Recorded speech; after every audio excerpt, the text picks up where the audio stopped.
The Journey of the Mechas. This video is purely for entertainment and does not infringe on copyrights or laws. The rights to the novel and image belong to the original author. We do not claim ownership. Don't like waiting and want to listen to this fanfic in full now? Subscribe to our Patreon, where you'll find the best fanfics. Chapter 151 First Confrontation. As the smoke spread, there was no movement in the entire passage except for the sound of the smoke bomb. Standing at one end of the passage, Kellen made a gesture to the leopard next to him. The leopard clicked a few times on the built-in screen of the mecha, then took out the two grenades in the slot of the lower limb of the mecha and threw them into the passage. When the leopard threw the grenade, he deliberately threw it towards the center of the passage, so that the grenade could float in the center of the passage with the help of the weightlessness, and the lethality would be further increased. After the grenade was thrown, Kellen and the leopard quickly hid on the other side of the passage. At this time, the explosion sounded, and the shrapnel from the two grenades flew everywhere and embedded in the surrounding ship walls. After the explosion sounded, the leopard was about to control the mecha to lean over to attack, but was pulled back by Kellen. Wait, Kellen's words were still without any emotion, but he reached out and took out a short stick from the back slot of the mecha. When Leopard saw what the other party had in his hand, he was stunned for a moment and recognized that the short stick in the boss's hand was actually an EMP grenade. EMP grenade is an electromagnetic pulse grenade, a weapon that destroys circuits by releasing powerful electromagnetic waves. It can make enemies who are not equipped with EMP shields unable to use thermal imaging scopes, optical sights, heartbeat detectors and other instruments for a short time. Just now, Kellen had already used one, and he didn't expect there would be another one. Leopard quickly retreated and waited for Kellen to throw the grenade. Now the other party has just recovered from the explosion of his own grenade. At this time, another electromagnetic pulse grenade will definitely be in trouble. Kellen took out the grenade, knocked the top of it on the wall of the ship, and then threw it into the center of the channel. This small EMP grenade has a killing radius, and the interference will be greatly reduced beyond 5 meters, so it is not dangerous for him and others. A moment after the grenade was thrown out, the sound of metal collision came from the channel, and then the next moment, a soft buzzing sounded, and the sound of metal collision also sounded rapidly for a moment, and then returned to calm. Leopard seized this opportunity and manipulated the mecha to suddenly jump into the passage. All the weapons on the mecha were opened, and they poured firepower madly to the other side of the passage. Kellen also leaned over and kept shooting at it. The passage was suddenly ablaze with fire, and the sound of crackling was endless. The fierce attack almost covered every corner of the passage. Yang Mu! Yang Mu, are you okay? In the communication channel, Nike shouted loudly to Yang Mu. But the painful screams of another team member came from the channel, covering everything. Just now, taking advantage of the smoke bomb attack, the mechas of the four people quietly moved forward, but before they took a few steps, Yang Mu, who was walking at the front of the team, suddenly stretched out his hand to let everyone stop, and then stepped back 2 steps. Sure enough, in the next moment, 2 explosions were heard, and shrapnel came down. However, because the 4 mechas were standing against the wall in advance, they did not suffer too much damage, but some armor was scratched.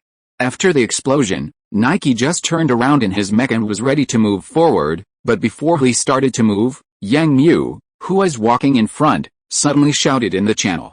"It's EMP, retreat immediately." Yang Mu said this, and Nike hadn't reacted for a while. When he knew it was an electromagnetic pulse grenade, a bright light had already appeared in front of him. At this time, his mech suddenly suffered a heavy blow, and the entire mech floated backwards, leaving the range of the explosion. When Nike and another tornado retreated, the torrent of bullets from the opposite side hit them violently. Fortunately, Nike fell at the entrance of the restaurant. Nike exerted force quickly and pulled the other tornado in. But at this time, another team member screamed in the channel, and Yang Mu's mech also fell to the side. "I wonder what happened?" Nike also hurriedly asked. "I'm fine, but he's injured.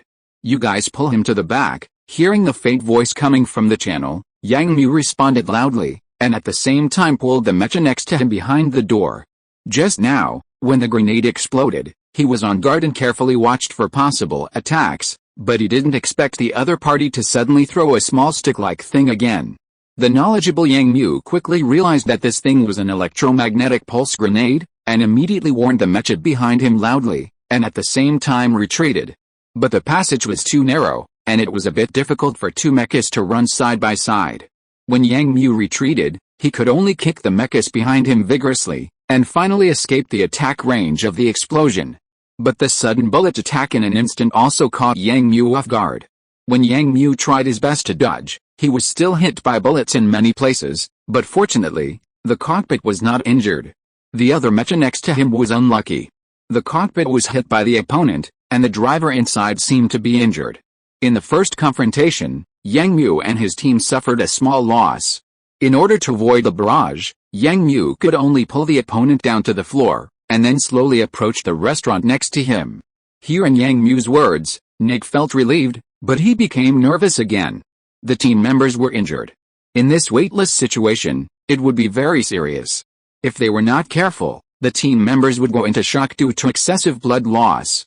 Nick responded in the channel, and then approached Yang Mu's position with another mecha, and pulled the injured team members to the back for emergency treatment. Yang Mu, the opponent seems to be very cunning. We have to think of something, Nick commanded another mecha to pull the team members down, and then said to Yang Mu in a serious tone, "Let's wait here for the reinforcement of the combat team. The current situation is too risky, now one member is injured, and the other has to help deal with the injury. Only Yang Mu and Nick are left." Nick feels that it is a bit unrealistic to deal with the four mechas on the opposite side. It will take about 10 minutes for the mechas of the combat team to arrive. Yang Mu did not respond, but turned his head and began to search around. Then Yang Mu's eyes caught sight of the tornado mecha that the team member had just taken off. Yang Mu immediately stood up and walked over to the mecha. Nick looked at Yang Mu's actions and frowned. Not knowing what he was going to do, Yang Mu walked straight to the side of the mecha, stretched out his left hand to lift it up, then turned around and looked into the passage. Although Yang Mu and others had just suffered a small loss, Yang Mu was also keen to find something different from it. The opponent's attack was only grenades and rifles. The crew reported before that the mechas that the opponent had taken away were basically fully loaded with firepower. In the current situation, the opponent can't even fire a missile. It seems that they have reached the stage of ammunition shortage. Although the opponent has 4 mechas, if there is no heavy firepower, Yang Mu feels that he can try it, but he has to be careful whether there is an imp. Thinking of this, Yang Mu controlled the mecha to carry the tornado in front of his mecha, fully turned on the mecha's foot electromagnetic adsorption system, and stepped forward steadily. Chapter 152 Anxiety. Yang Mu carried the entire tornado mech in front of him. The sound of the mech's soles colliding with the metal floor became louder and louder. Yang Mu carefully placed the electromagnetic rifle on the mech's shoulder and moved forward steadily. "Let's act together. The other side probably has no ammunition left. You cover me with firepower," Yang Mu said in a deep voice. At this time, half a body suddenly appeared not far away in Yang Mu's thermal imager.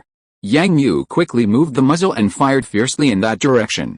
Nike also stood up and controlled the mech the next moment after Yang Mu finished speaking, and also shot towards the other side of the passage. Although the tornado mech driven by Yang Mu was only loaded with the most common rifle bullets, the lethality was slightly insufficient, but now the opponent's firepower was also insufficient, and in this kind of passage, Yang Mu could best use the lethality of cold weapons. And coincidentally, Yang Mu was proficient in close combat. Leopard wanted to check the situation, but was suddenly shot back by Yang Mu's volley of bullets. Kellen also realized at this moment that his attack just now did not completely paralyze the opponent. He wanted to continue to fight back with his rifle, but he was blocked by the dense rain of bullets and could not lean forward. "Boss, we don't have heavy weapons. We can't stop it like this," Leopard said loudly on the side. Kellen's eyes did not fluctuate at all, but just kept twisting the gun in his hand and attacking. The demolition work of the cargo ship's cab has been done for a long time. Now it may only take a while to open it, and then the whole situation will change dramatically.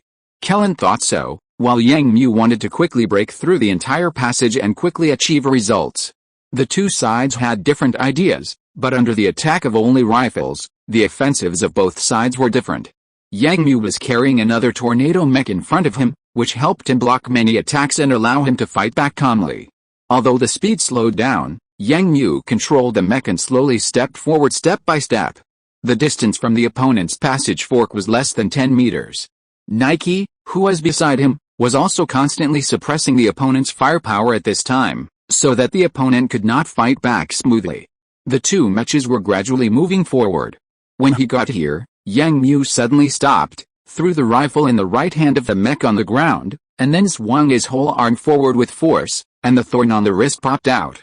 Then, Yang Mu threw the tornado in his hand on the ground, and the engine behind the whole mech surged with flames, and rushed forward quickly.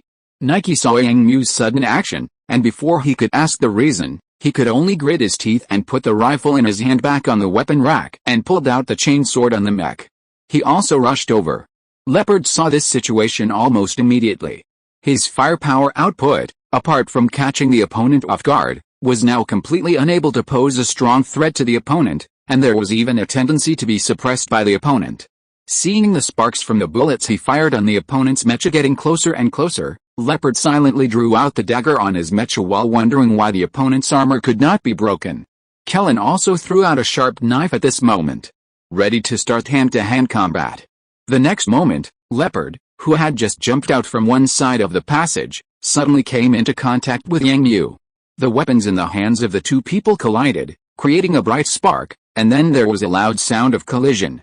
The expression on Leopard's face suddenly became a little ferocious, because the moment he jumped out, he was attacked by the opponent. Although he blocked the opponent's attack by instinct, the opponent pushed him violently again, and Leopard could not react at once. The mecha kept retreating and crashed into the wall on one side. The violent collision made the Leopard in the cockpit uncomfortable, but the Leopard could only endure the discomfort and quickly fight back, because the obviously taller mecha in front of him had a spike on its left hand, which was now stabbing towards his cockpit. The Leopard believed that if he was attacked by such a spike, his cockpit would be penetrated and his life would be threatened. So, the arms of the two mechas restrained each other and could not move. At this time, Kellen, who was standing next to him, rushed up and chopped Yang Mu's mecha with a sharp knife in his hand. But at the same moment, Nike also drove the mecha over, but he did not use a weapon to pick up Kellen's sharp knife, but violently hit the opponent's mecha with the shoulder armor of the wind, directly knocking the opponent out. Kellen's first attacker retreated, and Nike also twisted the fuselage at this time, and the chainsword in his hand was tilted upwards, slashing on the Leopard's mecha, causing damage to one of the opponent's arms. Yang Mu seized this opportunity and stepped back directly. The right foot of the mecha was bent and kicked fiercely at the opponent's mecha. Leopard barely raised his hand to block it, but was immediately knocked away. Yang Mu wanted to move forward again at this time, but Kellen's mecha suddenly appeared, and the sharp knife in his hand stabbed fiercely at Yang Mu's cockpit. The sudden situation forced Yang Mu to stop suddenly, and the two thorns in his hands kept picking up, swinging the opponent's sharp knife away. At the same time, one of the two mechas that were breaking the cabin door stood up, holding the gun in his hand, and suddenly pointed it at Yang Mu's hurricane mecha, which was facing away from him. Seeing this situation, Nike, who was standing aside and ready to help, also made a quick change, and rushed towards the opponent with a big step, manipulating the chainsword in his hand to chop down at the rifle in the opponent's hand. The battle suddenly fell into a stalemate. Leopard's Warhammer mecha, which had just been kicked away, also stood up again and fought against Yang Mu's hurricane mecha with Kellen. Yang Mu was entangled by two mechas at once, and Naki was also entangled by another mecha. He could not help for a while. Yang Mu was also confused by the skilled fighting skills of the two pirates in front of him. However, the narrow space quickly provided Yang Mu with an opportunity. In the T-shaped channel, the fighting moves of the three mechas were controlled by the space. The fighting of the two mechas was already a bit crowded. The entanglement of the three mechas did not require any big moves. Yang Mu quickly manipulated the mecha to bend down to avoid the attack of the hammer's dagger. At the same time, the thorns in his hand picked up the sharp knife stabbed by the first striker, and his body suddenly retreated, pulling away from the two. In the short confrontation, Yang Mu had already discovered the difference in strength between the two people in front of him. The driver driving the first striker Type 4 obviously had better driving skills and a higher level of mecha fighting. In several confrontations, the opponent was always able to quickly and accurately use insidious and vicious moves, and each time directly hit his vital points. On the contrary, although the Warhammer was injured, it always showed panic when it came to its combo, and was far less calm than the first striker. Deal with the first striker first. Yang Mu quickly distinguished the pros and cons of the current situation in his mind and found the key to the battle. The two sharp thorns crossed in front of him again. Yang Mu manipulated the wind mecha to lower his body a little, and then suddenly rushed towards the opponent. The two mechas of the opponent were also standing there waiting for battle. Seeing Yang Mu launch an attack, they also manipulated the mecha forward. The Warhammer mecha rushed to the front, and Yang Mu immediately confronted the opponent, but Yang Mu quickly lowered the mecha's body a second before contact, and the whole mecha's body was immediately half a length behind the opponent. At the same time, the chest and abdomen of the opponent's mecha were completely exposed in front of Yang Mu. Yang Mu's two crossed spikes swung quickly, and then crossed and stabbed back. Two scratches appeared clearly on the opponent's chest armor, and then the two spikes directly stabbed from the armor gaps on the left and right sides of the mecha. Judging from the depth of the spikes, this attack must have injured the opponent, even fatally. Yang Mu kept moving, the main engine behind him sprayed a column of fire, and the entire mecha rushed forward, directly knocking the opponent away. Yang Mu's two spikes also naturally withdrew from his cockpit. If you look closely, there are bloodstains on the tips of the two spikes. At the same time, Kellen heard a muffled groan from Leopard in the channel, and then a vomiting sound. Kellen shouted in surprise, and at this time Leopard's entire Warhammer mecha had retreated. Kellen asked again anxiously, but there was no response from Leopard in the channel. At this moment, Kellen's hair suddenly stood up behind his ears, and Kellen quickly turned around to take a look. The two sharp spikes in Yang Mu's mecha's hands were already within reach, their tips flashing with cold light. Chapter 153 End. Kellen almost controlled the mecha to fall backwards at the limit, and at the same time, the jet nozzle at the bottom of his feet was activated, retreating backwards while avoiding Yang Mu's attack. In the whole passage, the two mechas were sideways, one pointed the spikes in its hand directly at the other, and the other leaned back to avoid it. Seeing that the attack failed, Yang Mu's heart was not disturbed at all. Instead, he twisted the mecha's body and made the whole mecha stand up again, so that he could attack more smoothly. Facing Yang Mu's fierce attack, Kellen had no way to check the situation of the Leopard, who fell to the side without a sound. He could only use his own skills to deal with Yang Mu's attack with all his strength. The spikes in Yang Mu's hand rushed forward violently, and then picked out a knife flower. Although the force of the action was not very strong, it directly left several scratches of varying depths on the arm of the first attacker. But Kellen did not dare to fall behind. The sharp knife in his hand flashed with cold light several times, leaving several scars on the chest armor and sides of Yang Mu's mecha. At the same time, there was a scar that directly destroyed an auxiliary engine on Yang Mu's thigh, causing Yang Mu's movements to be uncoordinated for a short time. The two entangled and fought again, and Yang Mu's sharp and fierce attacks clashed with the opponent's insidious and vicious attacks. But gradually, because Yang Mu's mecha was a space mecha, it was larger and more sophisticated, and the mecha's protection was more in place. However, the first Striker Type 4, which was only a planetary mecha, was completely hit by Yang Mu's sharp thorns several times. Similarly, although Kellen's fighting skills were good, after all, he was old and his physical strength could not keep up. Finally, in an attack, Kellen had a flaw. Facing the thorns that Yang Mu suddenly stabbed, Kellen didn't know whether he didn't react or because of his negligence, the sharp knife in his hand failed to block it directly. At the same time, Yang Mu manipulated the mecha's close combat tactics, rushed forward directly, then his left hand passed through the opponent's armpit, and his right hand spike stabbed into the opponent's mecha arm, directly overturning the opponent. Yang Mu's swift and fierce attack immediately achieved results. The opponent's mecha fell to the ground, leaving the door wide open.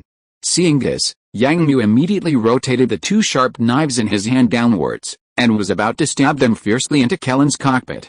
Kellen, who was lying on the ground, saw this scene and struggled to avoid it. But Yang Mu's speed was very fast. With a blessing of the upper limb auxiliary engine, Yang Mu's two spikes in his hand swung down fiercely.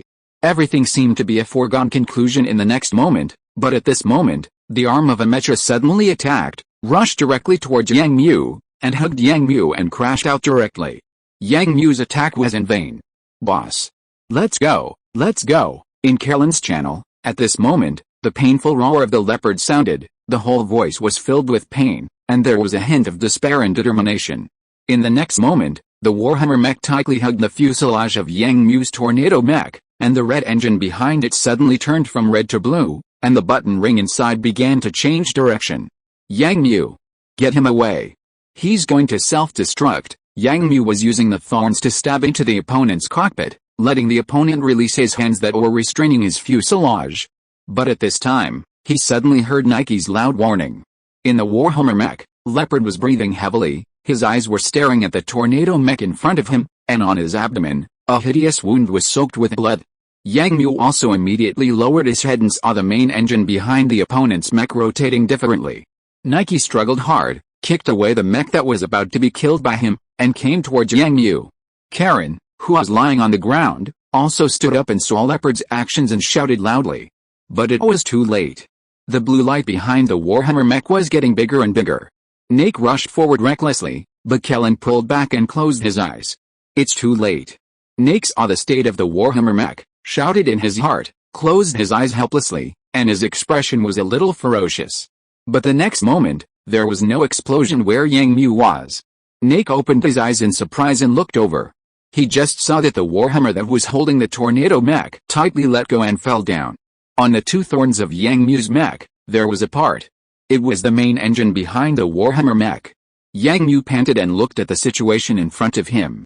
At the critical moment just now, Yang Mu picked out the battery of the opponent's mech, and then violently inserted the thorn into the opponent's engine, and picked it out at the moment before the light was bright. Leopard, Kellen shouted loudly in the channel at this time. Seeing his subordinates die like this, his eyes were bloodshot. At the same moment, the voice of another subordinate suddenly rang out in Kellen's channel. Boss, it's up to you. You must escape. Kellen, who was in shock, had not yet turned around, but was suddenly pushed away by a burst of explosion from the side and hit the wall. Nick and Yang Mu were also directly blown away by the airwave. As the dust filled the air, the long cut door of the cab had already been opened. Next to it were broken mecha parts on the ground and another space pirate mecha floating on the other side. The door of the cab was opened, and countless bullets and laser beams were shot out from inside, hitting the wall facing the cabin door. Just now, the space pirate who had been seriously injured by Nick also chose to self-destruct, but he did not find Nick and others, but grabbed the cabin door of the cab, and used a huge explosion to open the cabin door. Kellen's eyes were bloodshot. In just a moment, two of his subordinates died on his side, and all this was caused by the two mechas in front of him. Kellen stood up while operating the mech tremblingly. His forehead was injured and bleeding because of the violent impact. Kellen turned his head suddenly and looked at the tornado mech that had just stood in front of him. The anger on his face became more and more vigorous, but he turned the fuselage directly and rushed to the cockpit next to him. Nike, who was closest, first discovered Kellen's action and hurriedly operated the mech to rush over, but was stopped by another mech of the opponent. Yang Mu, Nike shouted anxiously to Yang Mu. Stop him. Yang Mu was naturally not idle either. At the moment when the opponent's mech started to move, Yang Mu also threw away the Warhammer mech next to him, shook his head, and rushed up. Yang Mu's eyes were only sharp at this moment. The mech in front of him, and whether the battle could end immediately, depended on this blow. At this moment, Kellen rushed into the cockpit with a mentality of dying. In his view, the last hope in front of him had been shattered. His subordinates were killed or injured, but the opponent's reinforcements were extremely powerful. Now, Korin has reached the end of his life, and he only wants to take the people on this ship with him to be buried together. With a ferocious face, Korin drove the mecha and rushed into the cockpit of the Glorious without hesitation. Facing the crazy attacks of the surrounding crew members, the broken first attacker rushed directly to the control panel of the spacecraft, with a sharp knife in his hand raised. Stop him.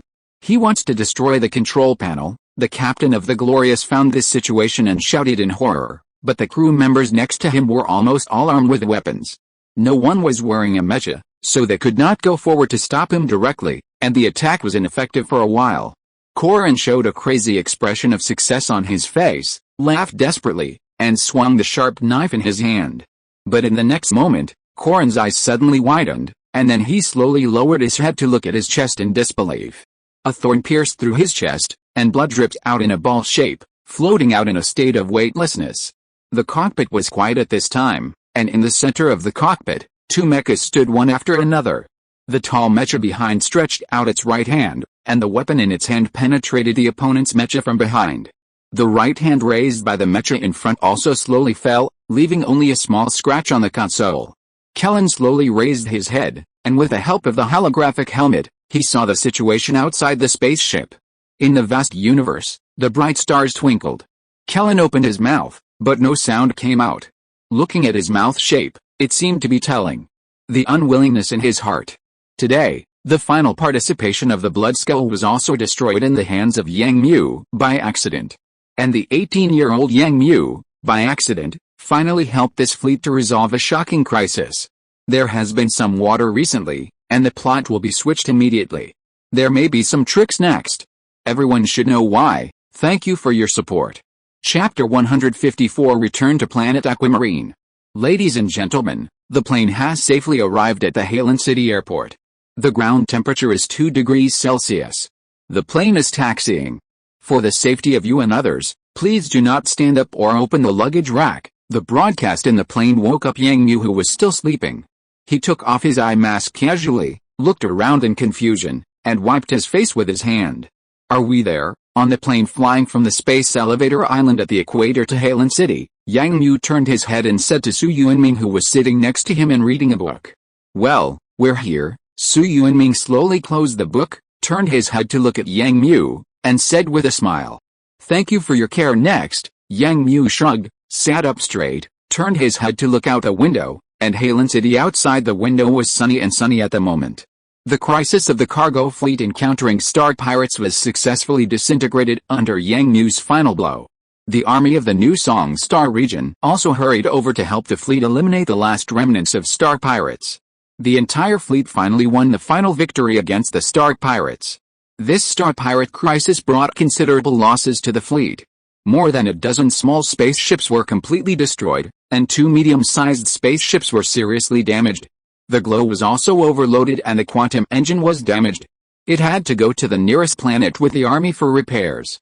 But in general, because Yang Mu changed his strategy in time, most of the ships were saved, which reduced the losses of the fleet. On the other hand, after the battle, Yang Mu also silently returned to the glory. Before the arrival of the army, Su Yuanming also greeted the crew members who knew about Yang Mu's existence, that is, to keep the secret about Yang Mu and not let Yang Mu fall into an embarrassing situation. After the incident was successfully concluded, the fleet was able to continue moving forward and successfully reach the next jump node, through the wormhole, and came to the New Star region. Su Yuanming got off the ship at the spaceport of Aquamarine Star, followed by Yang Mu, and the two of them took a plane to Aquamarine City. As for the 2 bodyguards who had been following Su Yuanming, although they had disobeyed orders before, they finally made concessions under Su Yuanming's severe reprimand, no longer following closely, but protecting in the dark. Although Yang Mu wanted to say that there would be no problem with following him, it was someone else's job, and he couldn't interrupt too much, so he just tacitly agreed to the other party's behavior. As long as it doesn't affect his family and friends, it's fine. Yang Mu pushed Su Yuanming, who was sitting in a wheelchair, towards the subway direction of the airport. At this moment, Yang Mu had changed into casual clothes.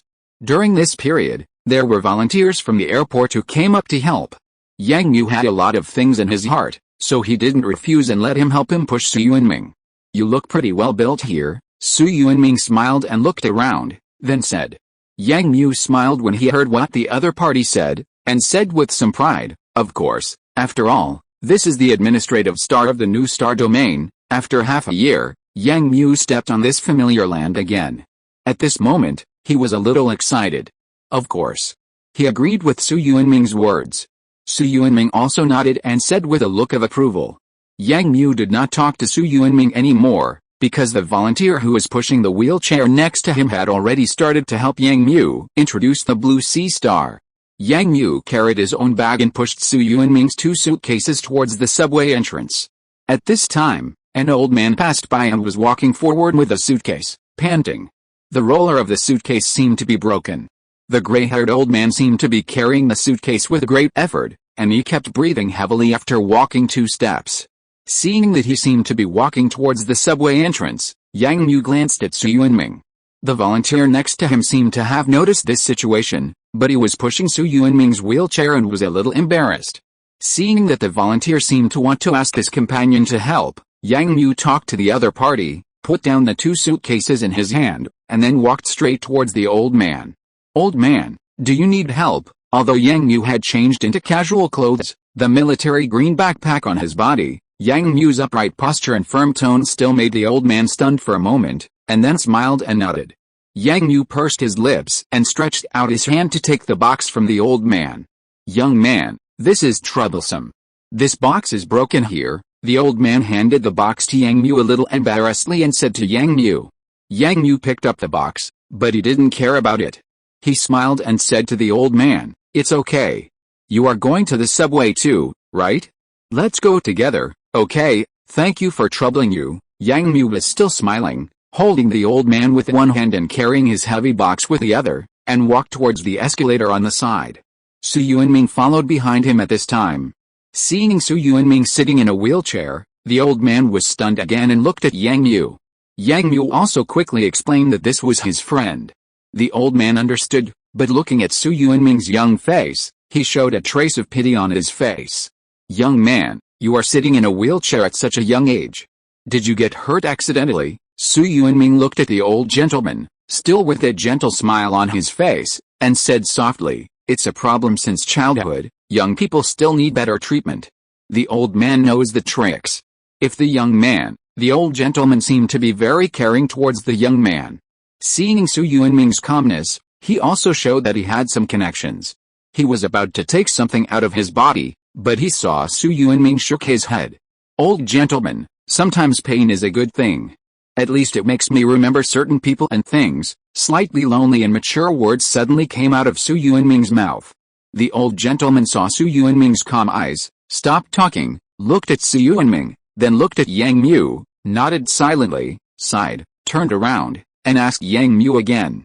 "Is the young man a soldier?" "No, he's just a student." "Not bad, you two young men are very elegant." The old man gave his evaluation of Yang Mu and Su Yuanming, and they smiled at each other. Arriving at the subway waiting area, Yang Mu and others said goodbye to the old man, and the volunteers also completed their tasks and returned to the airport lobby. That old man is quite interesting. Standing in the waiting area, Yang Mu suddenly heard Su Yuanming next to him say this. Yang Mu turned his head and thought for a moment. "He is a very kind old man." Yang Mu said this for a long time. Su Yuanming did not refute, but nodded. "Hey, when we get out of the subway station later, you and Jiahao go back first." After a while, the two got on the subway, and Yang Mu said to Su Yuanming. Su Yuanming, who was in contact with Jiahao, looked up at Yang Mu with a curious look on his face. "Let's go back first." "Where are you going?" Su Yuanming asked, as if he saw something in his eyes. Yang Mu glanced at him and evaded the question by saying, "I have something to do." "We'll talk later." After Yang Mu finished speaking, Su Yuanming continued to stare at Yang Mu, which made Yang Mu feel a little uneasy. He was about to find a reason to explain, but Su Yuanming smiled and said nonchalantly, "Okay, I have a place to stay at night anyway." Seeing that Su Yuanming did not pursue the matter further, Yang Mu just grinned as a response to him. "Boss, welcome back." "Su Tuhao, welcome to visit Talon Star." As soon as he walked out of the subway station, Yang Mu saw Jiahao walking over quickly with his still fat body, laughing and giving Yang Mu and Su Yuanming a hug. Yang Mu hadn't seen Jiahao for a long time, and he also smiled and hugged him tightly, but suddenly saw another figure behind Jiahao, and his face lit up immediately, and he shouted in surprise. "Dulan! Why are you back?" Yang Mu rushed up and stood in front of Dulan, then gave him a hug. "Ahua, boss, don't slap me so hard." Dulan also smiled and hugged Yang Mu, pretending to be weird. Yang Mu let go of Dulan, looked at Dulan carefully for a few times, his mouth unconsciously cracked, clenched his fist and punched his shoulder, feeling very happy. When Dulan left the aquamarine star in such a mess, Yang Mu was full of anger.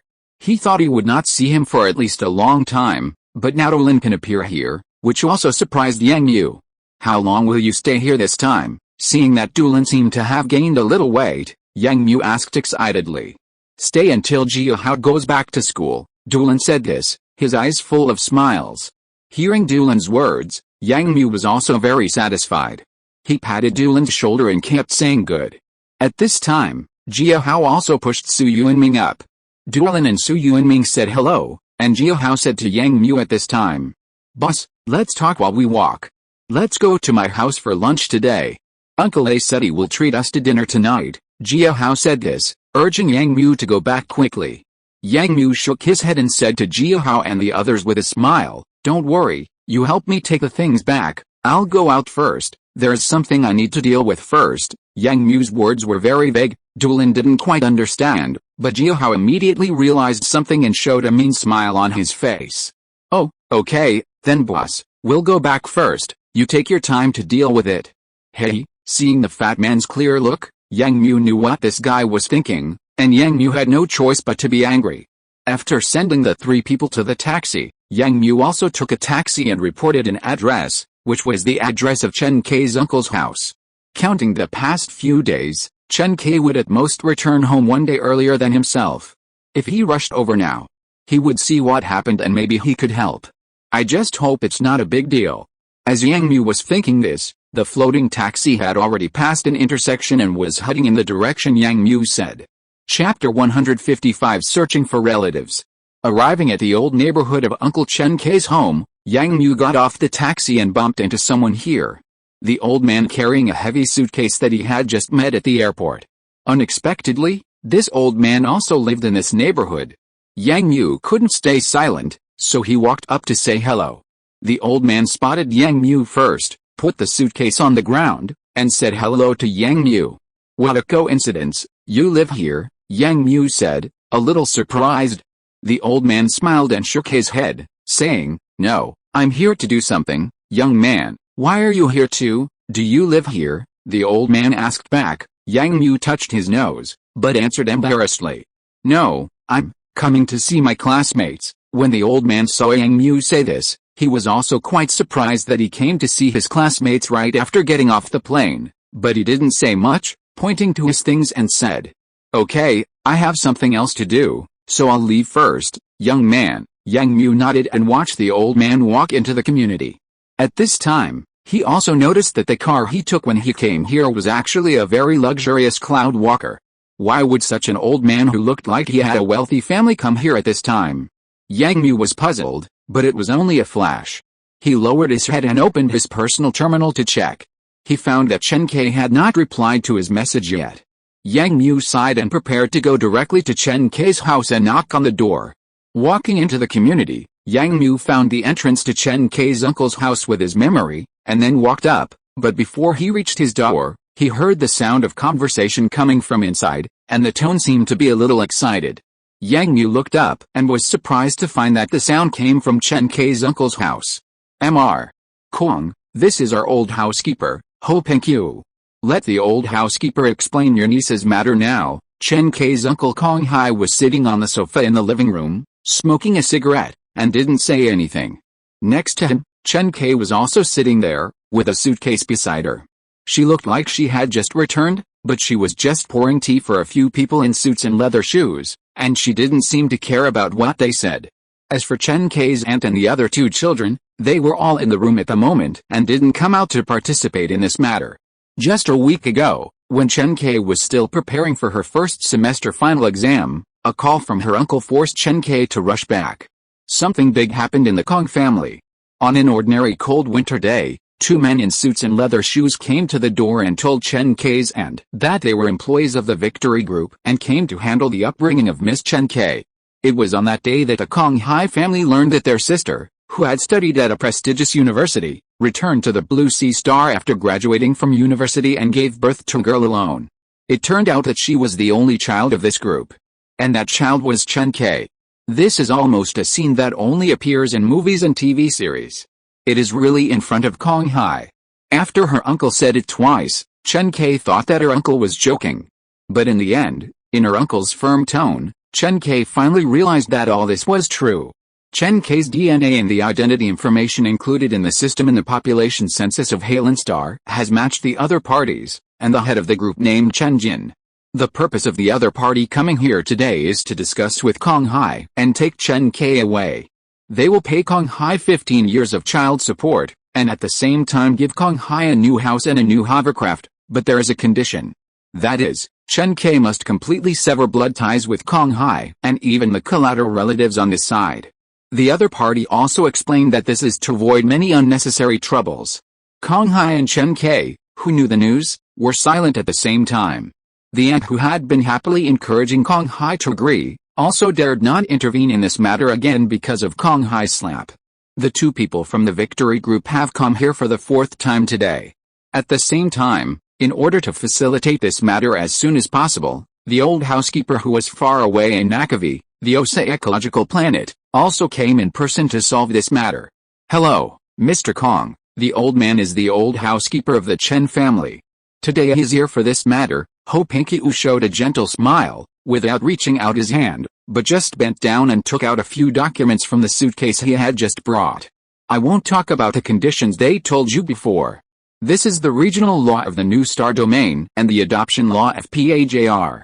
Today, the old man just wants to talk about these things. Kong Hai saw this energetic but gray-haired old man sitting next to him, and he also raised his head and looked at the pile of documents in the other party's hand. In order to complete this matter, the other party actually printed out these laws and regulations, and it seems that there are many notes on them. The sincerity is sufficient, but it can't impress Kong Hai. First of all, from a legal perspective, you did not really adopt Chen K, but opened another household registration for her. At the same time, the system information here shows that you are only Chen K's second guardian, and in Ms. Kong Zhu's original entrustment agreement, the first guardian was Chen Jin's name, which shows that Mr. Chen Jin is Chen K's first guardian. Of course, it was our negligence over the years that we failed to take good care of Chen K. Thanks to your care, Chen K can become an outstanding college student. We respect you very much for this. Ho Pinky-oo spoke bit by bit, with a sincere attitude, without any domineering momentum. But Kong Hai raised his hand to interrupt the other party's words at this moment, with a little redness on Fang Jiang's face due to anger. He turned his head and spoke directly to Ho Pinky-oo. I know all this. Logically, we should hand over the child Chen K to you, but I just want to know one thing. For the past decade, you didn't care about anything, but now you suddenly come to ask for her. Can it be explained simply by that guy wanting Chen K to return to his roots? Why have you never wanted to visit this child in the past 10 years? Do you know how this child has been living in the past 10 years? How much hardship has he suffered with us, and now that the child has grown up, you are reaching out to ask for her. Then why don't you explain it to me? Tell me the real reason behind it. Don't use these big principles to perfunctorily fool me. I'm not smart. But I'm definitely not stupid. I'm going to ask a question for my dead sister right now. Why? On what basis? Kong Hai said loudly, angrily, and punched the sofa hard. Chen K next to him also reached out and lowered his head to hold Kong Hai's other hand. My only sister, a graduate of a prestigious university, had a bright future ahead of her, but in the end, do you know how she died? Depression and stomach cancer.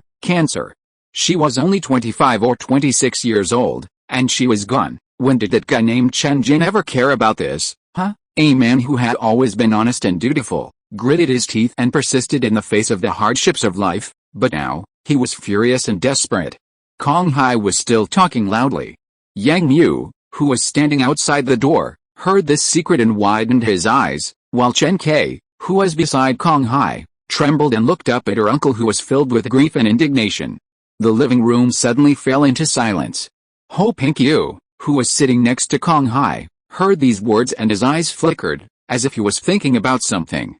After a long time, he sighed. Mr. Kong, I won't hide it from you, old man.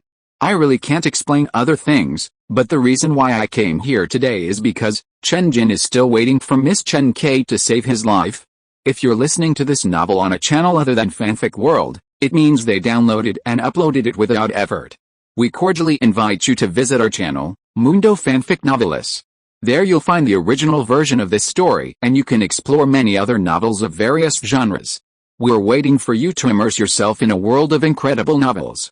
Chapter 156 I agree. Ho Pinky-oo's old but slightly trembling voice suddenly rang out in the living room, and the living room suddenly fell into deep silence. Kong Hai also temporarily stopped talking, and his expression became a little shocked when he learned the reason, and he did not answer again. Uncle, Mom, what's going on? Instead, Chen K, who was beside Kong Hai, spoke first at this time, tremblingly asking the question that she was most concerned about at the moment.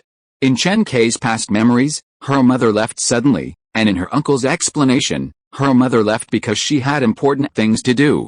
From the time when she was ignorant, her mother left to buy herself the untouchable ice cream, and then gradually growing up, the sensible Chen K gradually realized that her mother's departure might not need her, or she might be busy with her own things. In Chen K's heart, There has always been a beautiful face that would smile at herself, coax herself, and give her a warm embrace. This is the greatest comfort and enlightenment for the lonely Chen Kai. But today, Chen Kai heard from her uncle the reason why her mother left without saying goodbye. Depression and cancer, two scary words, turned out to be the real reason why he would never see his mother again.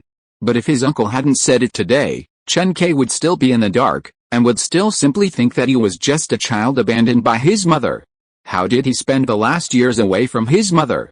Tears appeared in Chen Kai's eyes unconsciously, swirling and overflowing, flowing down her cheeks, but he didn't bother to wipe them off.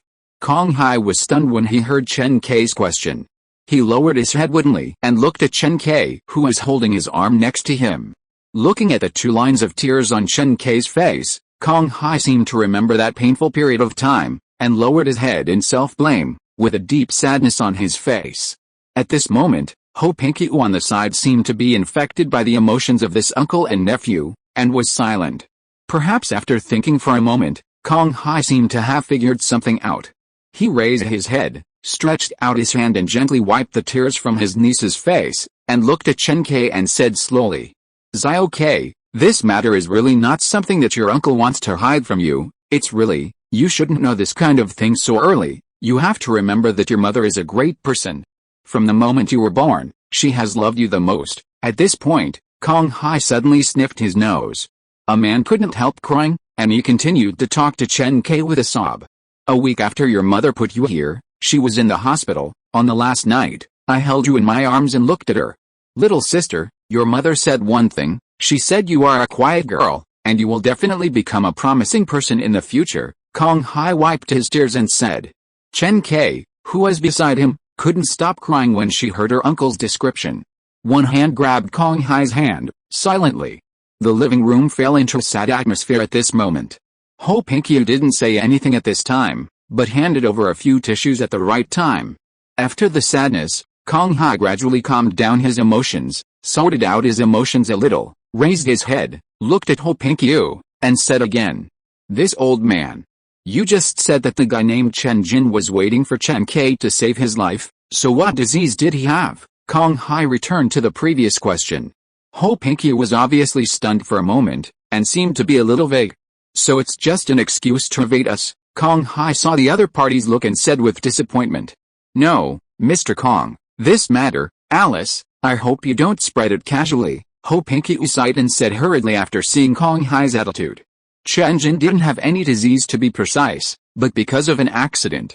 There was something wrong with himself. He needs a matching hematopoietic stem cell transplant and a whole-body blood transfusion. In the story that Ho Pinkyu told, Yang Mu, who had been standing at the door with his fists clenched, understood what the other party meant. The father of Chen Kai, called Chen Jin, seemed to be an outstanding biologist who had been engaged in genetic engineering research while holding the identity of the person in charge of this group. However, in a study, it seems that due to an operational error, the whole person inhaled an excessive amount of untested drugs, which eventually led to the loss of his own hematopoietic function, and the blood in his whole body could not be used. Now he has been relying on medical equipment to maintain his life. As for this disease that can be treated by immediate relatives, it has become a fantasy and extravagant hope because of the background of the wealthy family. Because behind this, those so-called relatives, countless people are spying on Chen Jin's life and death, eager to divide up the huge group assets. When they were at their wits' end, they accidentally found Chen Kai, a life-saving straw. In the end, there was such a thing, and in order to keep it secret, the people who contacted this matter were all core members around Chen Jin, and very few people knew about it. Hearing this, Yang Mu, who was indignant and angry about Chen Kai's mother's affairs, slowly felt a little worried. Chen Kai is now the only hope for treating Chen Jin, and those so-called relatives, have they really not noticed all this? If they want to destroy all this, then what kind of danger will Chen Kai face? When Yang Mu wanted to hear more, a message came from his watch. Yang Mu looked over and saw that it was a message from Su Yuanming. Just now, Yang Mu asked Su Yuanming about the things of the Victory Group, and the other party immediately gave Yang Mu an answer. This is a biopharmaceutical company in Osa, which almost monopolizes the entire Osa gene medicine industry.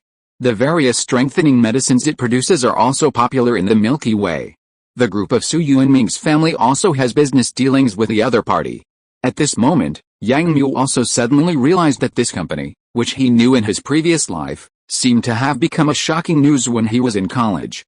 The sudden death of the person in power and the huge wealth were embezzled by countless relatives, but in the end there was a dramatic change. In a will of the person in power, all the wealth of the group became a charity fund. The company was also nationalized. Unexpectedly, Chen Kai, the daughter of the person in power, was the company that set off countless storms. In the living room, Ho Pinky finished explaining the real reason, and moved Chen Kai to help his biological father. He looked up at Kong Hai and Chen Kai, waiting for their responses. Kong Hai did not speak, but returned to his sofa, bowing his head in thought. Chen Kai seemed to have not recovered from the sadness just now, her eyes were a little dull, and she was also silent. Mr. Kong Hai, Miss Chen Kai, the old man really begs you. The master passed away 2 years ago, and the entire group depends on Chen Jin alone. If this continues, the century-old glory of the Chen family will be completely wiped out. Perhaps it was Kong Hai's silence and Chen Kai's indifference, as well as the urgency of the matter. Ho Pingqiu, who had experienced countless storms, seemed to be unable to wait any longer. Ho Pingqiu, who did not like to use force, lowered his head. The old man kowtows to you here. At this moment, the old housekeeper who had worked hard for the group all his life gave up his last dignity. Now, only Miss Chen Kai in front of him can go back to save Chen Jin and make the group revitalized. For all this, Ho Pingqiu has nothing to give up. Seeing Ho Pingqiu suddenly kneel down, Kong Hai next to him couldn't sit still. He also bent down and knelt, and went over to support Ho Pingqiu's body. Old sir, what are you doing? Seeing an elderly man kneeling down for him, Kong Hai, who has always been honest, couldn't bear it and said quickly. You too, Mr. Kong, Miss Chen, the old man really has no other way. If this goes on, Chen Jin will be gone, and the company will no longer exist. I know we owe Chen Kai's Ioji a lot, and we are willing to compensate. Now, you set the conditions, and we agree to all of them. We just need to. Ho Pingqiu sat back on the sofa. His old face was completely different from the spirited look just now. He had become a little haggard. He looked up at Kong Hai and Chen Kai and said helplessly. No need, I agree, I'll go with you. At this moment, Chen Kai, who had been silent on the side, suddenly said this. Hearing Chen Kai suddenly say this, Kong Hai and Ho Pingqiu looked at Chen Kai in surprise at the same time, and their hands trembled involuntarily. Yang Mu, who was standing at the door, also heard this answer, but his heart tightened. After struggling for a moment, he turned around and pushed open the half-closed door. No. Kabir, I won't allow it. Alice, the writing is not good, but the emotions are quite fragile, and there is also a father's prose poem accompaniment. I really cried. Chapter 157, Experiencing My Mother's Loneliness. Yang Mu burst into Chen Kai's home, startling the people in the living room. The two men in suits standing behind Ho Pingqiu also reacted quickly, turned around and walked forward, trying to restrain Yang Mu, but were directly overturned and restrained by Yang Mu's small grasping hand. The two men in suits were still struggling to resist, but the voice of stopping was heard in the living room. Stop, stop, Ho Pingqiu and Chen Kai shouted this sentence at the same time. Yang Mu and the two men in suits who were fighting stopped their actions. Yang Mu shook his hands to shake off the two people who were holding one of his arms, and his face was still angry, looking at the people in the field. Yang Mu, when did you come back? Chen Kai, who was standing in the living room, was also very surprised to see Yang Mu's sudden appearance and asked. Yang Mu did not speak, but walked straight to Chen Kai's side, stretched out his hand to grab one of Chen Kai's hands, and then looked at Kong Hai and Ho Pingqiu in the living room with his eyes, and spoke. Uncle Kong, I don't agree with this matter. Sorry, old man, I can't agree with the solution to this matter. You, Ho Pingqiu, who was standing in front of Yang Mu, saw that the familiar face in front of him was the young man he met twice in a row after getting off the plane, and he didn't know what to say. The other party said that he came here to see his classmates, but he didn't expect that he came to the same family as him. It seems that this tall boy in front of him is actually a classmate of Chen Kai. Uncle, this is Yang Mu, being held by Yang Mu's hand. Chen Kai's face after being sad also showed a trace of shyness, but she did not pull her hand out of the other party's hand, but held it tighter. Seeing the confused look on the face of her uncle next to her, Chen Kai promptly stated Yang Mu's identity. Kong Hai also quickly remembered, and suddenly realized it. Seeing Yang Mu suddenly rushing in, he asked, "Yang Mu, what are you doing? This matter has nothing to do with you." Kong Hai glanced at Ho Pinkyu's eyes, and then looked back at Yang Mu. Obviously, he felt a little dissatisfied with Yang Mu's sudden intrusion and such a move. "Uncle Kong, I know my action was very reckless, but Chen K's business is my business. If you want to take Chen K away like this, I will never allow it." Facing Kong Hai, who looked unhappy, Yang Mu still said firmly, with sharp eyes and a firm expression, "Old sir, Chen K agreed to your conditions. If you take Chen K away like this, does it mean that Chen K will completely leave the new star domain, or even PAJR in the future, right?" After apologizing to Kong Hai, Yang Mu quickly turned his head and asked Ho Pinkyu next to him, with a little worry in his tone. Ho Pinkyu looked at the boy in front of him and nodded slowly. "Yang Mu, this is also a good thing for Miss Chen K. Some things, if left unfinished, will cause a lot of trouble." Seeing the other party nod, the expression on Yang Mu's face became more serious, his brows frowned tightly, and his mouth gritted, but he still held back the anger that was about to burst out. The other party's words may mean that Chen K will cut off contact with the people on his side from now on, and Chen K may disappear from his life again. This TM bloody plot, bloody group, wealthy family, will they only use this method to solve the problem? Yang Mu let out a deep breath, narrowed his eyes, held Chen K's hand a little tighter, then opened his eyes, looked at her and said, "I'll give you a compromise proposal. Do you want to listen?" Yang Mu's sudden words made Kong Hai, who was a little dissatisfied, and Ho Pinkyu, who was a little confused, suddenly have question marks on their faces, and they didn't quite understand what Yang Mu meant. Yang Mu glanced at the two of them, and then said, "First, I cannot stop you from taking Chen K to save Chen Jin, as you mentioned. This is what Chen K just agreed to, but let's change the other conditions. You give compensation to Uncle Kong, but at the same time, after Chen K helps to cure Chen Jin, she will sever ties with you." As soon as this sentence came out, everyone in the field was looking at Yang Mu. Chen K felt that Yang Mu in front of him was so firm in his tone, while Kong Hai, who was standing beside him, suddenly realized, wondering why he had not thought of this idea just now, and Ho Pinkyu, who was standing in front of Yang Mu, was shocked by this bold idea. Yang Mu's face was still very serious, and his eyes were fixed on Ho Pinkyu. "Old sir, I don't think such conditions are too much for you. Isn't this the role of Chen K? After that, you don't have to worry about it, but, young man, Chen K can live with Chen Jin, she will have a good living condition, and can also step onto a higher stage in life," and, Ho Pinkyu still didn't want to accept Yang Mu's opinion, and said, "No need, I will take responsibility for Kaoyer's future." Seeing that the other party would not let go, Yang Mu suppressed his violent emotions and said this loudly. Yang Mu has never been a selfish person, but at this moment, Yang Mu is indeed selfish, because on the issue of Chen K, Yang Mu will never back down. From the moment of his rebirth, he has set a goal, that is, to be with Chen K forever. But now, such a chilling reality is in front of the two of them, but they have to forcibly separate everything. Yang Mu's heart is unwilling and absolutely not allowed. Even if the other party can indeed give Chen K an extremely superior living condition, but what about after that? Perhaps one day in the future, when he and Chen K meet again, will they become passers-by? Thinking of this, Yang Mu's heart is like a knife cutting, full of bad taste. So, no matter who says that Yang Mu is selfish, Yang Mu at this moment admits it. For Chen K, shameless selfishness, Yang Mu is not impossible to do at once. Yang Mu glared at Ho Pinkyu, who was also looking at the young man in front of him. His eyes wandered for a moment, then he grinned and shook his head, with a hint of helplessness in his eyes. "Young man, this condition you proposed is useless, I can't agree to it." Hearing Ho Pinkyu's words, Yang Mu's eyes gradually widened, and he held Chen K's hand more tightly.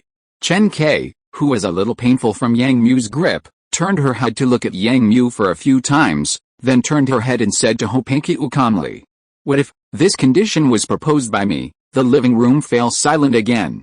Everyone turned around and looked at Chen K. Yang Mu also looked at Chen K, but he showed a hint of joy.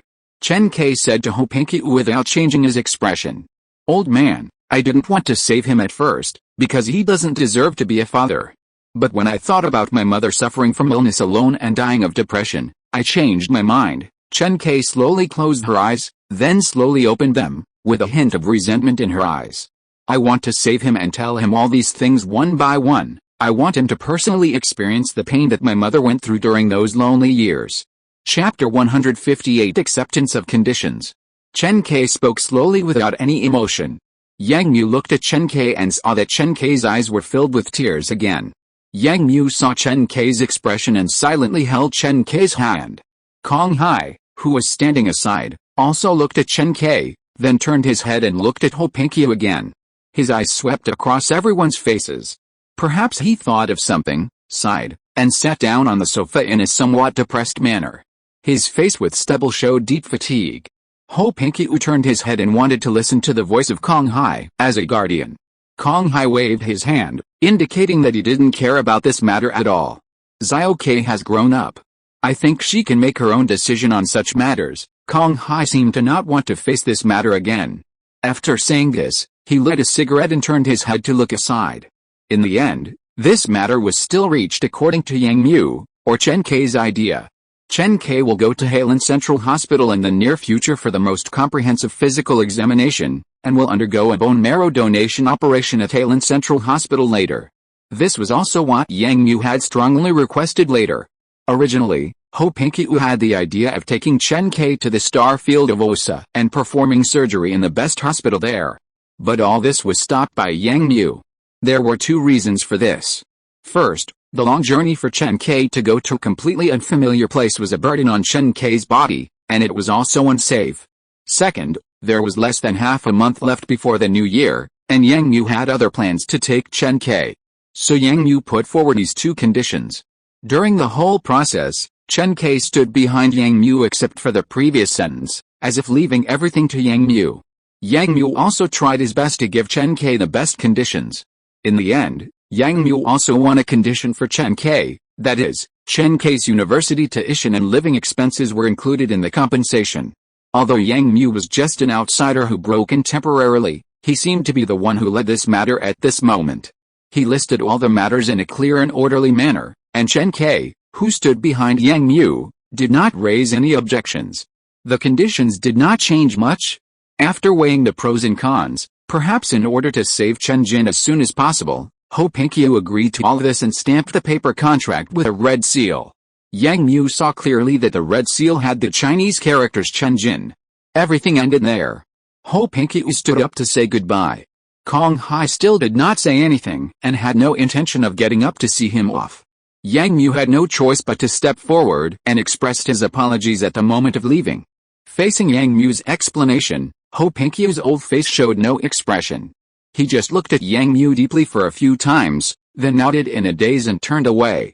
With the help of two men in suits, Yang Mu saw the other party slowly walking down the stairs. It was not until the other party walked out of the corridor that Yang Mu breathed a sigh of relief. He turned around and saw that several pairs of eyes were staring at him in the living room. Chen Kai's aunt and two children of the same age as Chen Kai came out of the room at some point, and at this moment they were staring at Yang Mu. Being stared at like this, Yang Mu suddenly felt a little embarrassed. He also remembered where he was now, and stood at the door awkwardly. Kong Hai had finished smoking at this time, pulled out the cigarette butt in the ashtray, stood up, and glanced at Yang Mu. "Are you eating here at noon?" A sudden sentence came out of Kong Hai's mouth. Yang Mu was stunned for a moment and didn't react. Huh? Yang Mu turned his head in a daze and looked at Chen Kai, who was standing not far from him. "Just eat here, eat a little." Before Yang Mu could speak, Kong Hai spoke first, then bent down and began to tidy up the documents on the coffee table. Chen Kai's aunt also immediately moved, calling her children to help with things. Chen Kai also came forward, pulled Yang Mu in, and asked him to sit on the sofa in the living room. Suddenly becoming a guest, Yang Mu really didn't know what to do.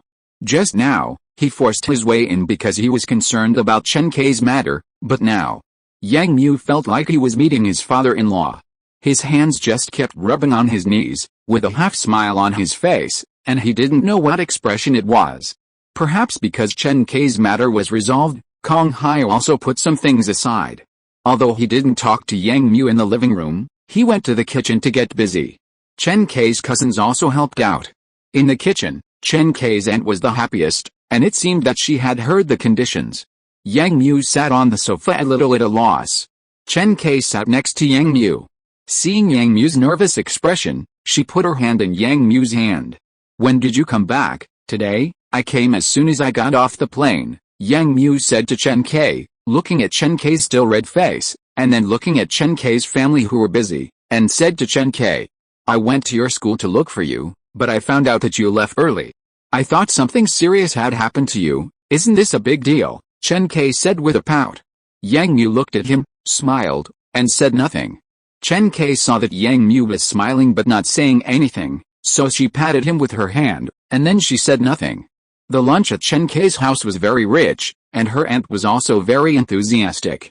While constantly picking up food for Yang Mu, she also asked about Yang Mu's family situation from time to time. Yang Mu did not hide it, but just told it one by one. After hearing about Yang Mu's family background and his identity as a military school student, her aunt seemed very satisfied. During this period, her aunt also thanked Yang Mu for his help from time to time, as if Yang Mu had not appeared, this matter would not have ended so successfully. Then she turned her head and asked Kong Hai when he could get the conditions agreed by the victory group. Kong Hai, on the other hand, had been drinking silently, and seemed to be completely indifferent to the conversation between several people. After a moment, Kong Hai raised his head and looked at Yang Mu. "Yang Mu, you said, you are a military school student." Hearing Kong Hai's somewhat puzzled question, Yang Mu, who was eating, stopped for a moment, quickly put down his bowl and chopsticks, sat up straight and looked at Kong Hai, and then nodded seriously. "I am studying in the military academy now, so will you be a civilian or go to the battlefield in the future?" Hearing Kong Hai's question, Yang Mu was silent for a moment, but still said it truthfully. "Uncle Kong, maybe. I will go to the battlefield." Yang Mu seemed to be very calm when he said this. The others were stunned by Yang Mu's words. Chen Kai, who was holding the bowl, also trembled a little. He turned his head and looked at Yang Mu in surprise. Kong Hai didn't show any expression. It seemed that he heard something very ordinary. He nodded and continued to drink his wine. Originally, Yang Mu thought that the lunch would be lively, but it ended in silence.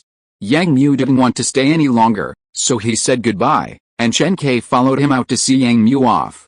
"Yang Mu, are you true what you just said?" Walking on the way out of the community, Chen Kai asked a little disappointedly. Yang Mu walked while looking at Chen Kai. He lowered his head and thought for a moment. Countless ways of comforting Chen Kai flashed through his mind. For example, this was just a possibility, and he would still do civilian work. Or maybe he would be demobilized after graduating from the military academy and do an ordinary job. But in the end, Yang Mu gave up these ideas and told Chen Kai his truest thoughts. Here, Yang Mu stopped and looked at Chen Kai. Chen Kai also stopped, turned around and looked at Yang Mu. When their eyes met, Yang Mu spoke.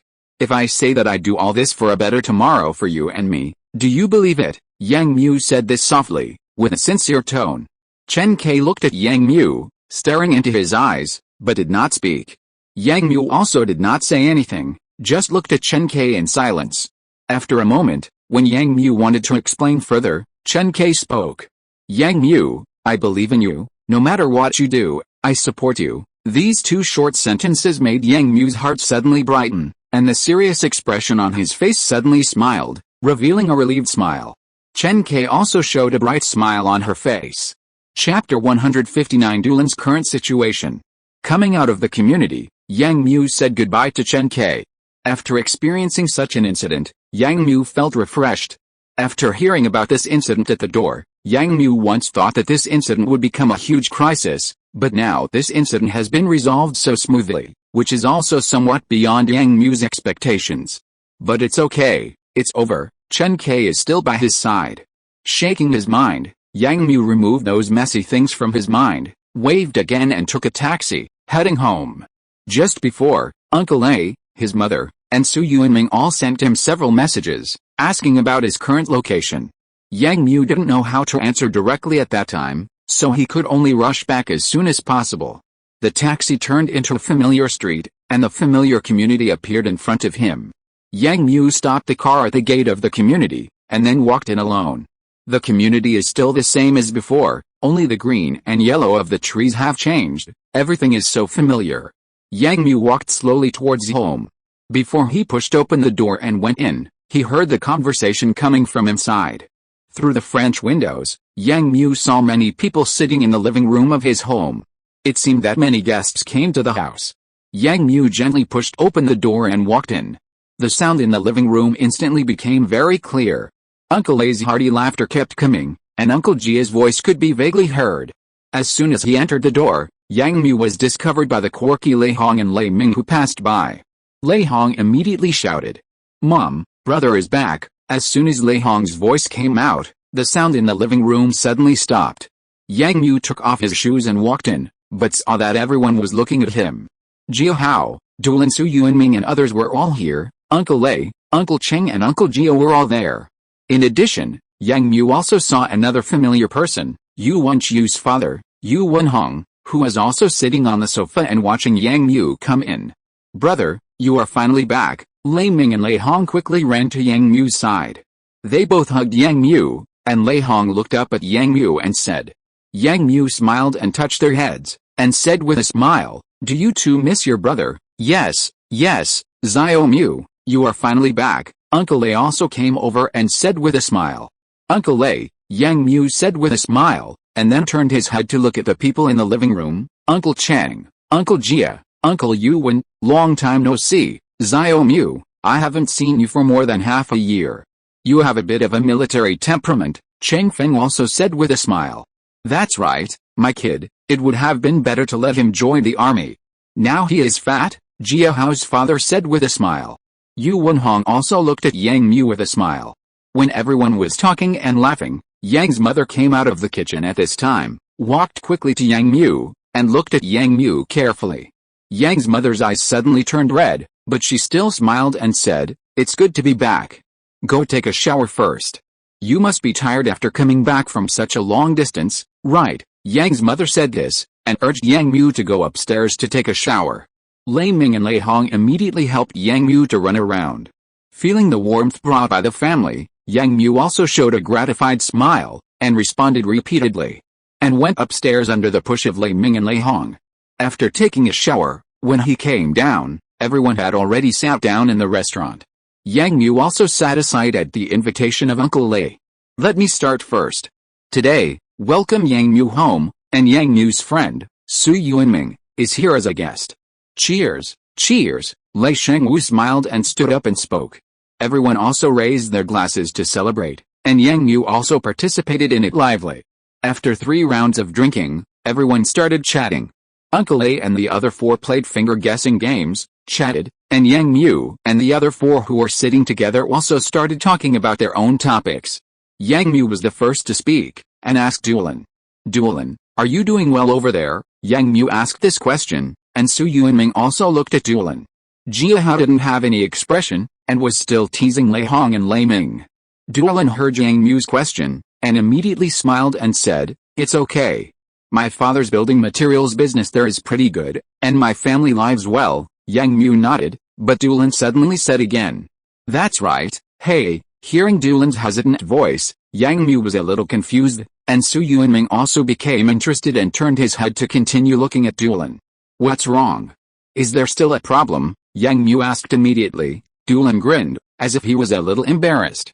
"Hey, boss, you don't know, this guy is very brave now." Dulan didn't say anything, but Jia Hao, who was sitting next to him, suddenly said, and Yang Mu and Su Yuanming also turned their heads to look over. "This guy wants to start his own business recently, and it's a big business." Jia Hao raised his eyebrows and pretended to be deep. "It's just that Uncle Victor doesn't agree. The two of them always quarrel." "Fatty, what are you talking about?" Dulan said at this time. His face was a little embarrassed, but Jia Hao glanced at Dulan, and then continued to say to Yang Mu, "Boss, you don't know, this guy actually wants to open a factory by himself. I heard that he has already negotiated with others." Jia Hao said this. Yang Mu was surprised, and looked at Su Yuanming, and then looked at Dulan again. "Dulan, what's wrong with you?" Yang Mu asked with some confusion. "Haha, yes, Dulan, what's there to be embarrassed about? Opening a factory is a good thing, it's courageous." Su Yuanming, who was sitting next to him, also laughed and said at this time.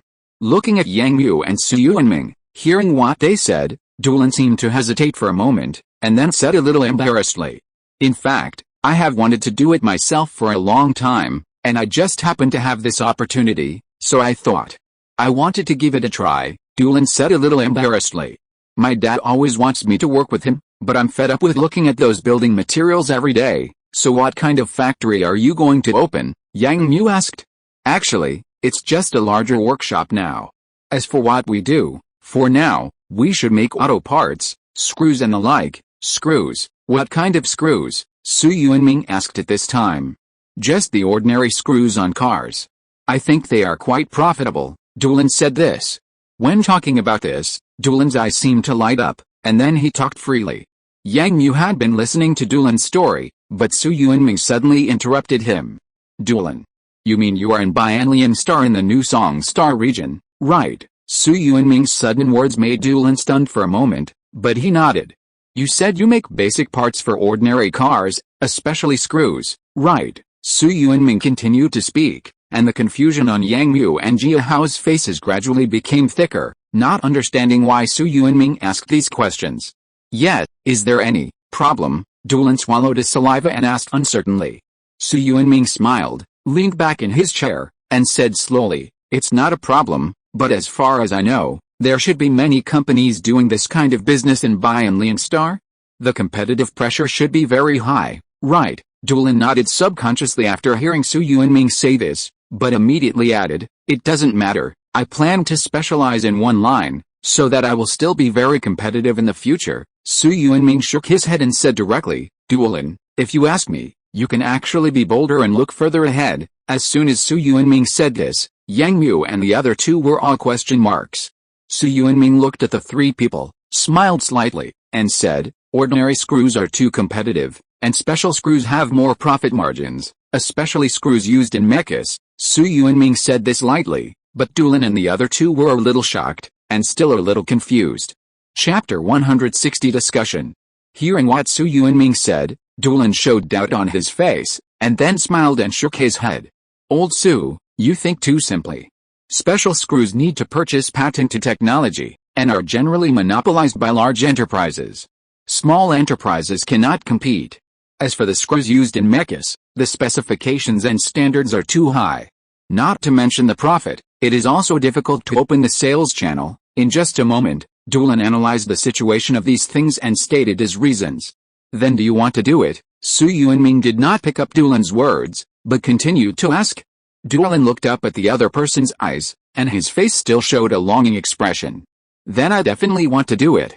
If this kind of thing is on the right track, the profit will be much higher than that of ordinary screws. Hearing Doolin's answer, Su Yuanming laughed again, squinting his eyes, and said to Doolin, that's fine, you don't have to worry about anything else, I'm not going to. Su Tuhao, do you have any way? Jia Hao, who was sitting next to him, heard it, dragged a chair to sit close to Su Yuanming, and stared at him with wide eyes. Su Yuanming still had a confident smile on his face, but Yang Mu saw something. Just when he was about to say something, Su Yuanming spoke first. I won't help you solve the factory equipment problem. This is up to you and Jia Hao to solve. I can invest some money, but I can help you with the sales. My family has a company over there, and I can give you a lot of orders. As for what kind of screws to produce, Yang Mu, why don't you say a few words? At this point, Su Yuanming suddenly kept it a secret and threw the question to Yang Mu.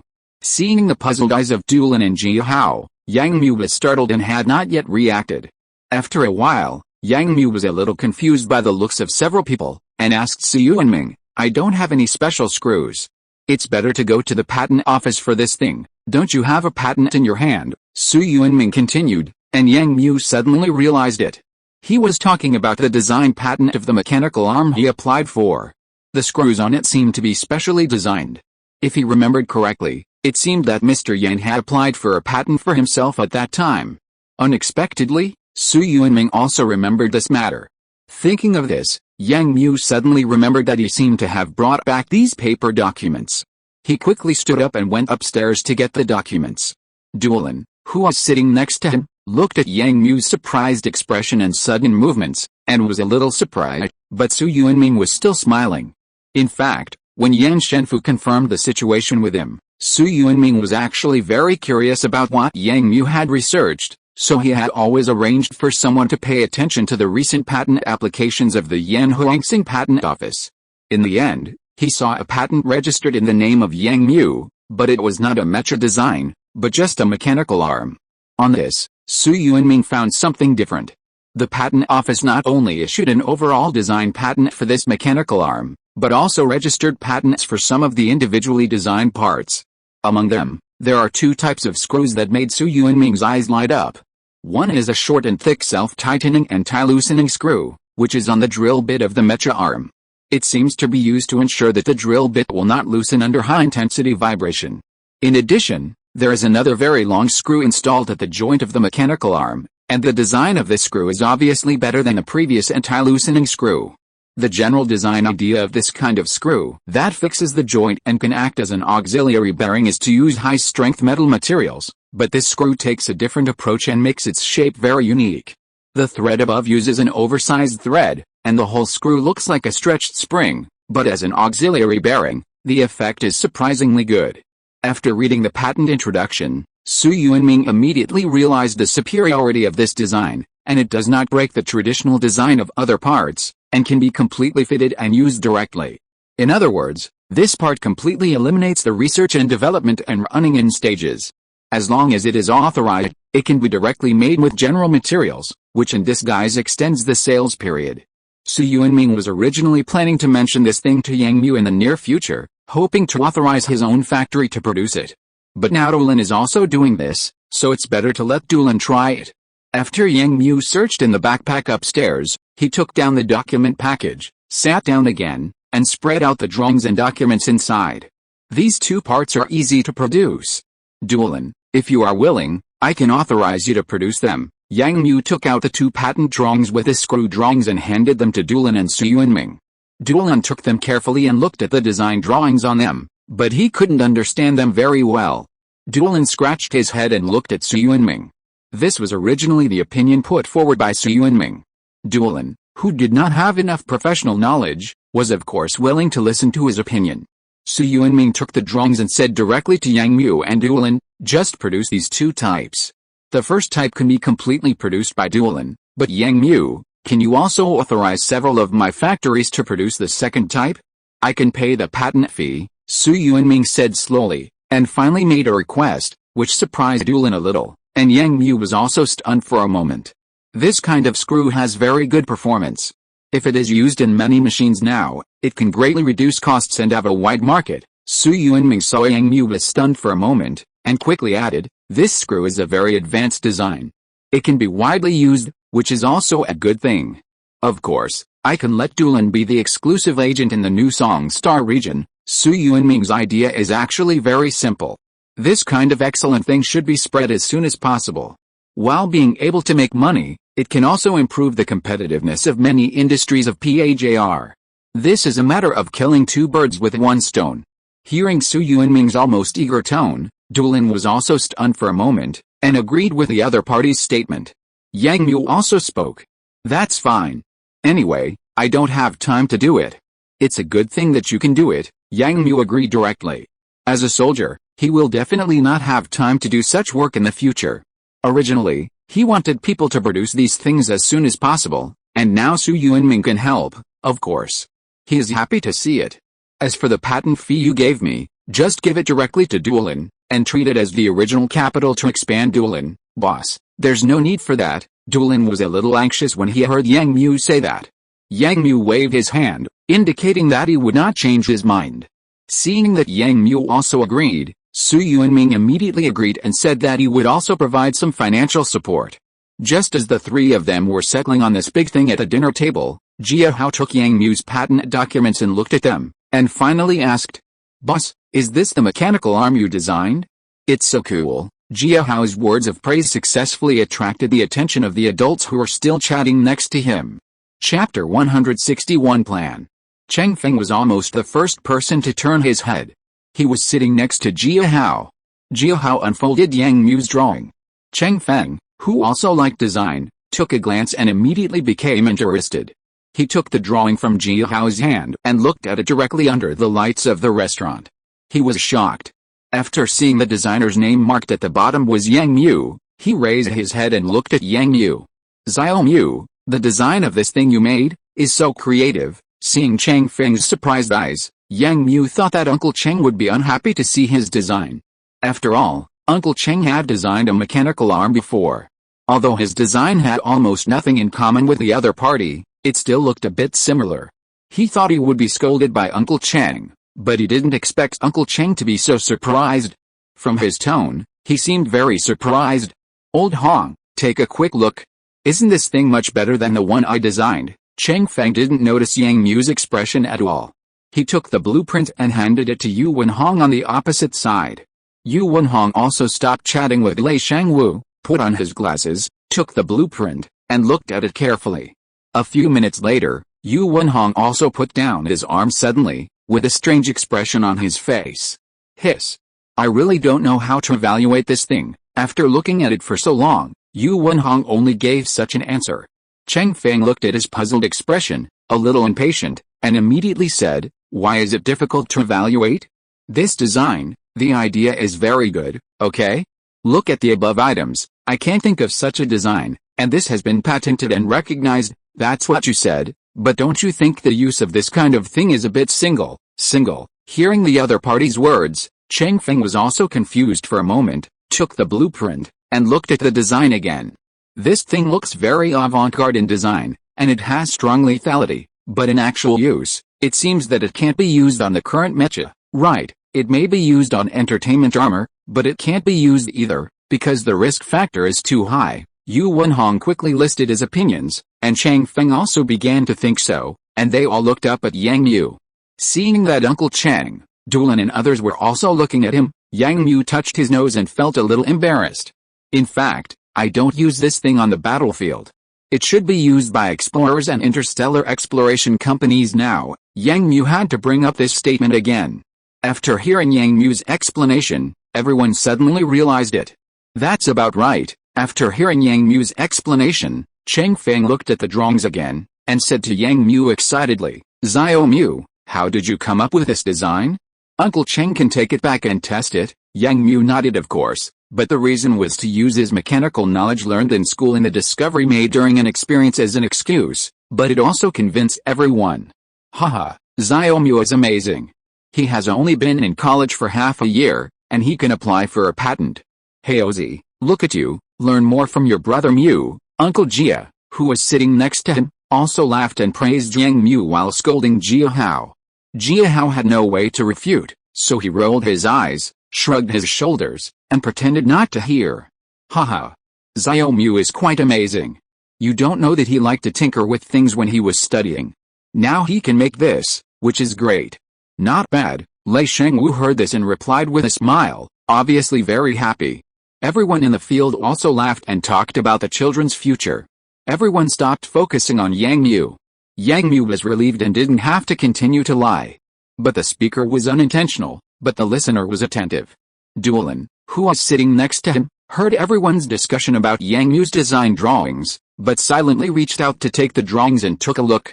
When he heard Yang Mu explain the purpose of this design, Dulan's eyes suddenly lit up. Reaching out and tugging at Yang Mu's clothes, Yang Mu turned his head and Dulan whispered to Yang Mu, "Boss, can I try to make this design?" Hearing Dulan's answer, Yang Mu was a little curious. Dulan was just discussing making a small screw and Dulan seemed a little hesitant. Why is he suddenly interested in such a complex design and wants to try to make it? Seeing Yang Mu's eyes, Dulan did not avoid it. He grinned and directly told the reason. The new Song Star region is the star region with the most planets. Exploration and development have always been very active. When I went to the black market a few days ago, a person who looked like an explorer was looking for this kind of equipment. He said he wanted something that could quickly break armor, preferably something that could kill with one blow. He happened to give me a business card of a boss I know. I want to try to make one and sell it to him. I heard that he will pay him 50,000 yen on coins. After listening to Dulan's description, Yang Mu also understood a little, but he was still a little confused about Dulan's behavior. Just to make some extra money, Yang Mu said puzzled. Dulan shook his head and said, "No, boss, you may not know that there is a high demand for such weapons. Many people are making weapons specifically for various planetary creatures. If your equipment is feasible." At this point, Yang Mu also understood Dulan's idea. He wanted to try if this weapon was feasible, then mass production would definitely bring good profits. But Yang Mu didn't want to hand it over to Dulin so easily. Some things are not as simple as imagined. I can give you the design drawings, but you have to agree to one condition first, Yang Mu said. Start with the screws, step by step, and then let go of your hands and feet to do it when you are stronger. Otherwise, I'm afraid you will get into trouble. As Yang Mu said this, Su Yuanming, who had been sitting next to him and listening quietly, also interrupted and agreed with Yang Mu's statement. Yang Mu is right. Dulin and Jia Hao should take it step by step. You can't become a big fat man in one bite. Although we can provide some help, after all, a strong dragon can't suppress a local snake. Hearing what Yang Mu and Su Yuanming said, Dulin also lowered his head and pondered for a moment, and then nodded carefully. Seeing Dulin nodded, Yang Mu was relieved. Dulin was not a reckless person.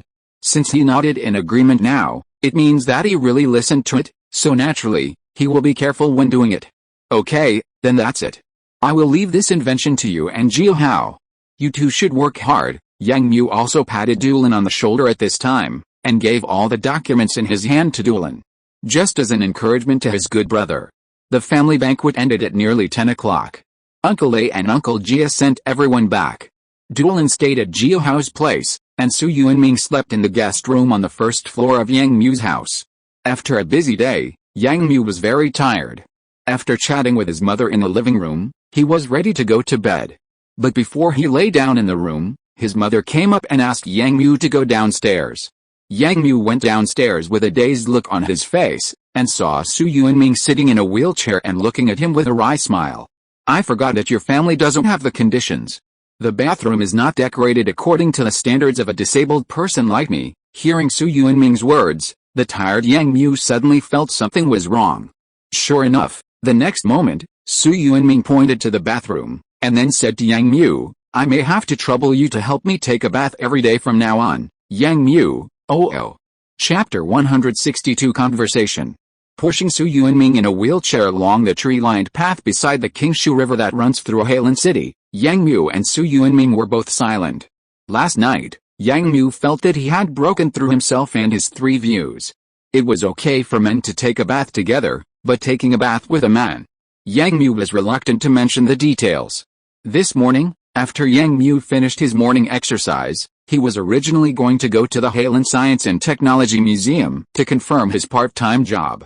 After all, Chen Kai would go to the hospital for a physical examination tomorrow, and Yang Mu would definitely accompany her, so he also thought about getting this done quickly today.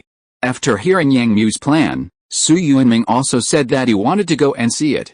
Yang Ma had always strongly advocated that Yang Mu take Su Yuanming out to see the scenery of Heilin City, so Yang Mu had to push Su Yuanming out together. How did you find a part-time job at the Heilin Science and Technology Museum so quickly? Did Uncle A find it for you? The two were silent for a moment. The warm morning sun shone on them. Su Yuanming suddenly turned his head and asked Yang Mu. Yang Mu looked down at him, then looked at the Heilin Science and Technology Museum whose rooftop could be seen in the distance, took a deep breath, and slowly exhaled. I didn't find it myself, nor did Uncle A find it for me. It was old Yan who found it for me. Yan Xianfu, Su Yuanming asked directly the next second, with a little surprise. Well, old Yan is the honorary curator of the Heilin Science and Technology Museum, so he helped me find a part-time job during the winter vacation. Yang Mu was used to it, and he nodded and explained. He is a national-level mecha designer, and he is the honorary curator of a science and technology museum here. What's the situation? Hearing Yang Mu's explanation, Su Yuanming was obviously interested and asked with great interest. Yang Mu smiled and shook his head. He had never asked Yan Shenfu about this matter, so how could he know why? Seeing that Yang Mu did not answer, Su Yuanming did not think it was a big deal, but just shrugged his shoulders, and then thought of something else. Hey, I see that old man Yan admires you very much. Yang Mu pushed Su Yuanming forward. When talking about this topic, he was also a little helpless, and pointed to the Heilin Science and Technology Museum not far away. Come to think of it, I met old man Yan there at that time. Alice, I shouldn't have said too much at the time. When Yang Mu said this, a bitter smile appeared on his face. Oh, what did you talk about? Tell me quickly. Hearing Yang Mu talking about this again, Su Yuanming was obviously very interested and hurriedly urged Yang Mu to speak. Yang Mu didn't hesitate and just went straight to speak slowly. Yang Mu's voice rang out on the tree-lined avenue, and the figures of the two gradually went away and approached the Science and Technology Museum. "Thank you, I will come to work the day after tomorrow," smiling and saying to the staff of the Science and Technology Museum. Yang Mu took the temporary pass assigned to him and pushed Su Yuanming out of the Science and Technology Museum.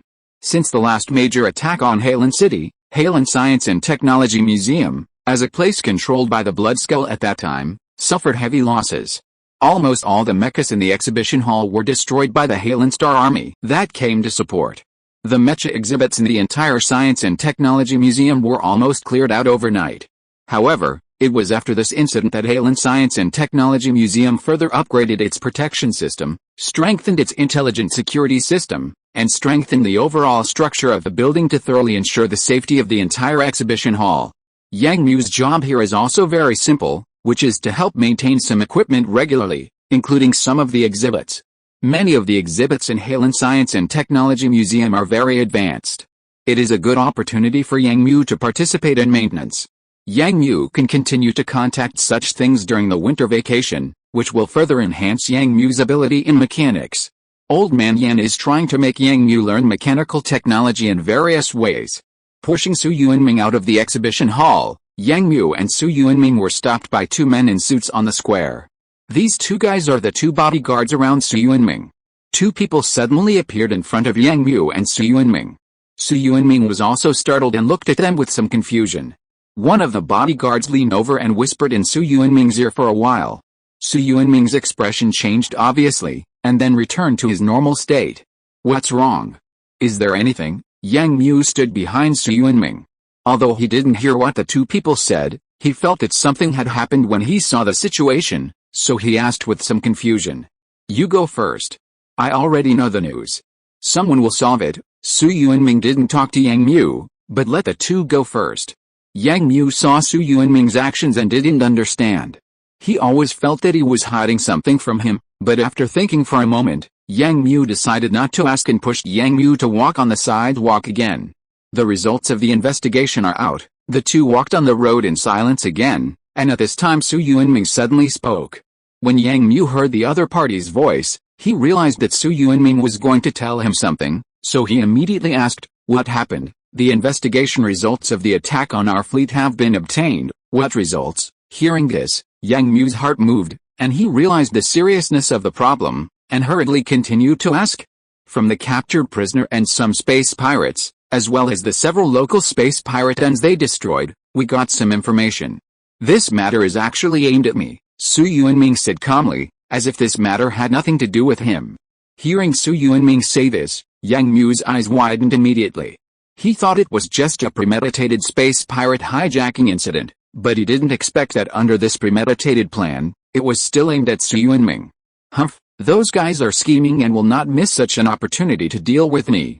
And it seems that these guys have spent a lot of money," Su Yuanming said with some disdain, but his eyes flashed with cold light. Listening to Su Yuanming's words, Yang Mu was a little confused about who those guys Su Yuanming was talking about, but Su Yuanming continued. "Oh, by the way, there is a piece of news that may interest you."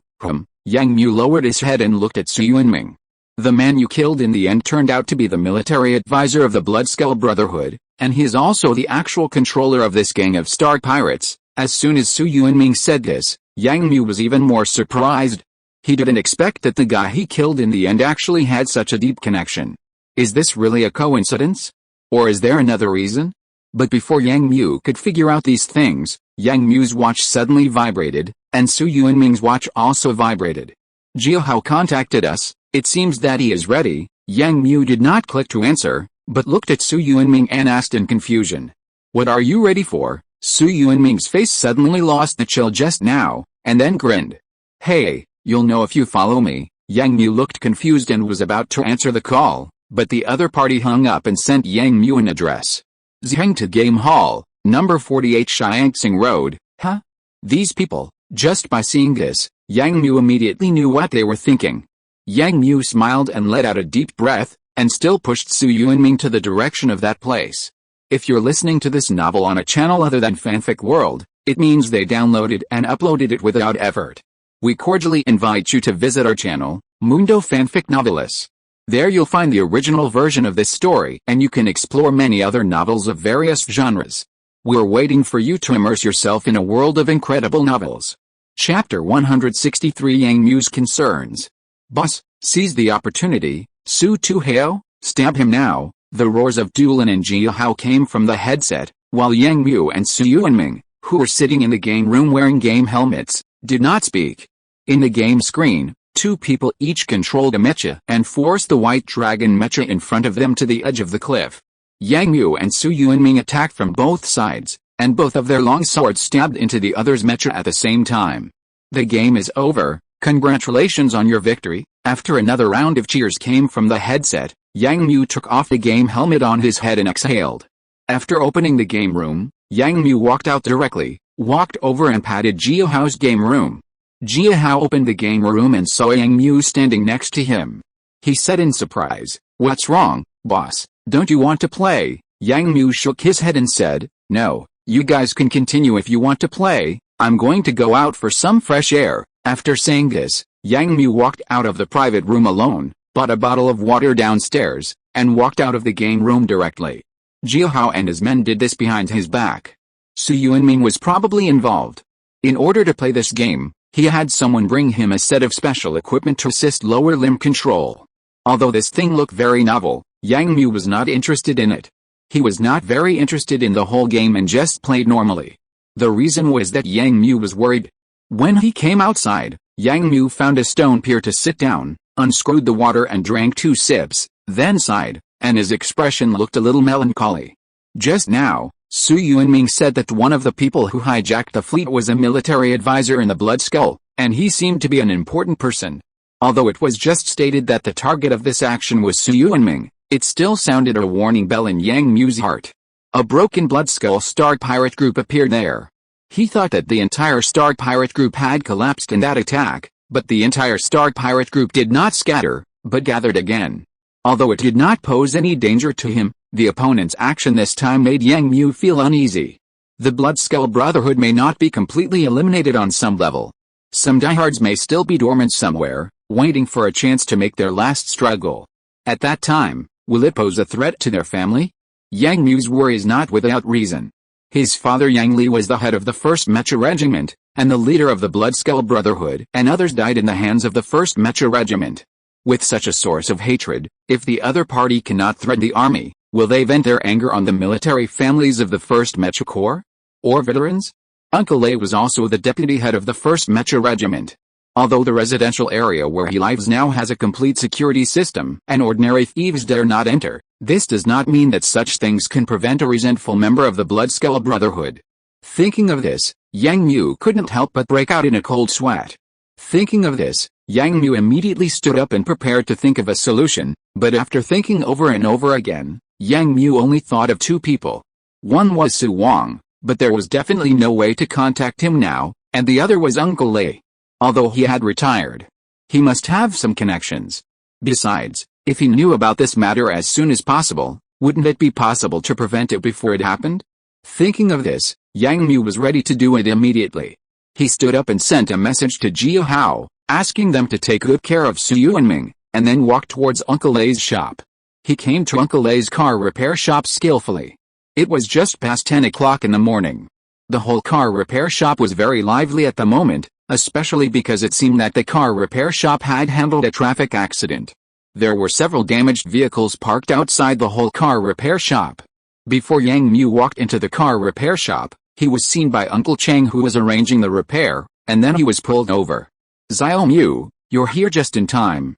Help me here and pass me the tools and parts." The entire repair shop needed to make room for the vehicles outside, which meant that the repairs inside had to be speeded up. Cheng Feng seemed very busy, so he just pulled Yang Mu aside to help, and continued to make arrangements in the shop.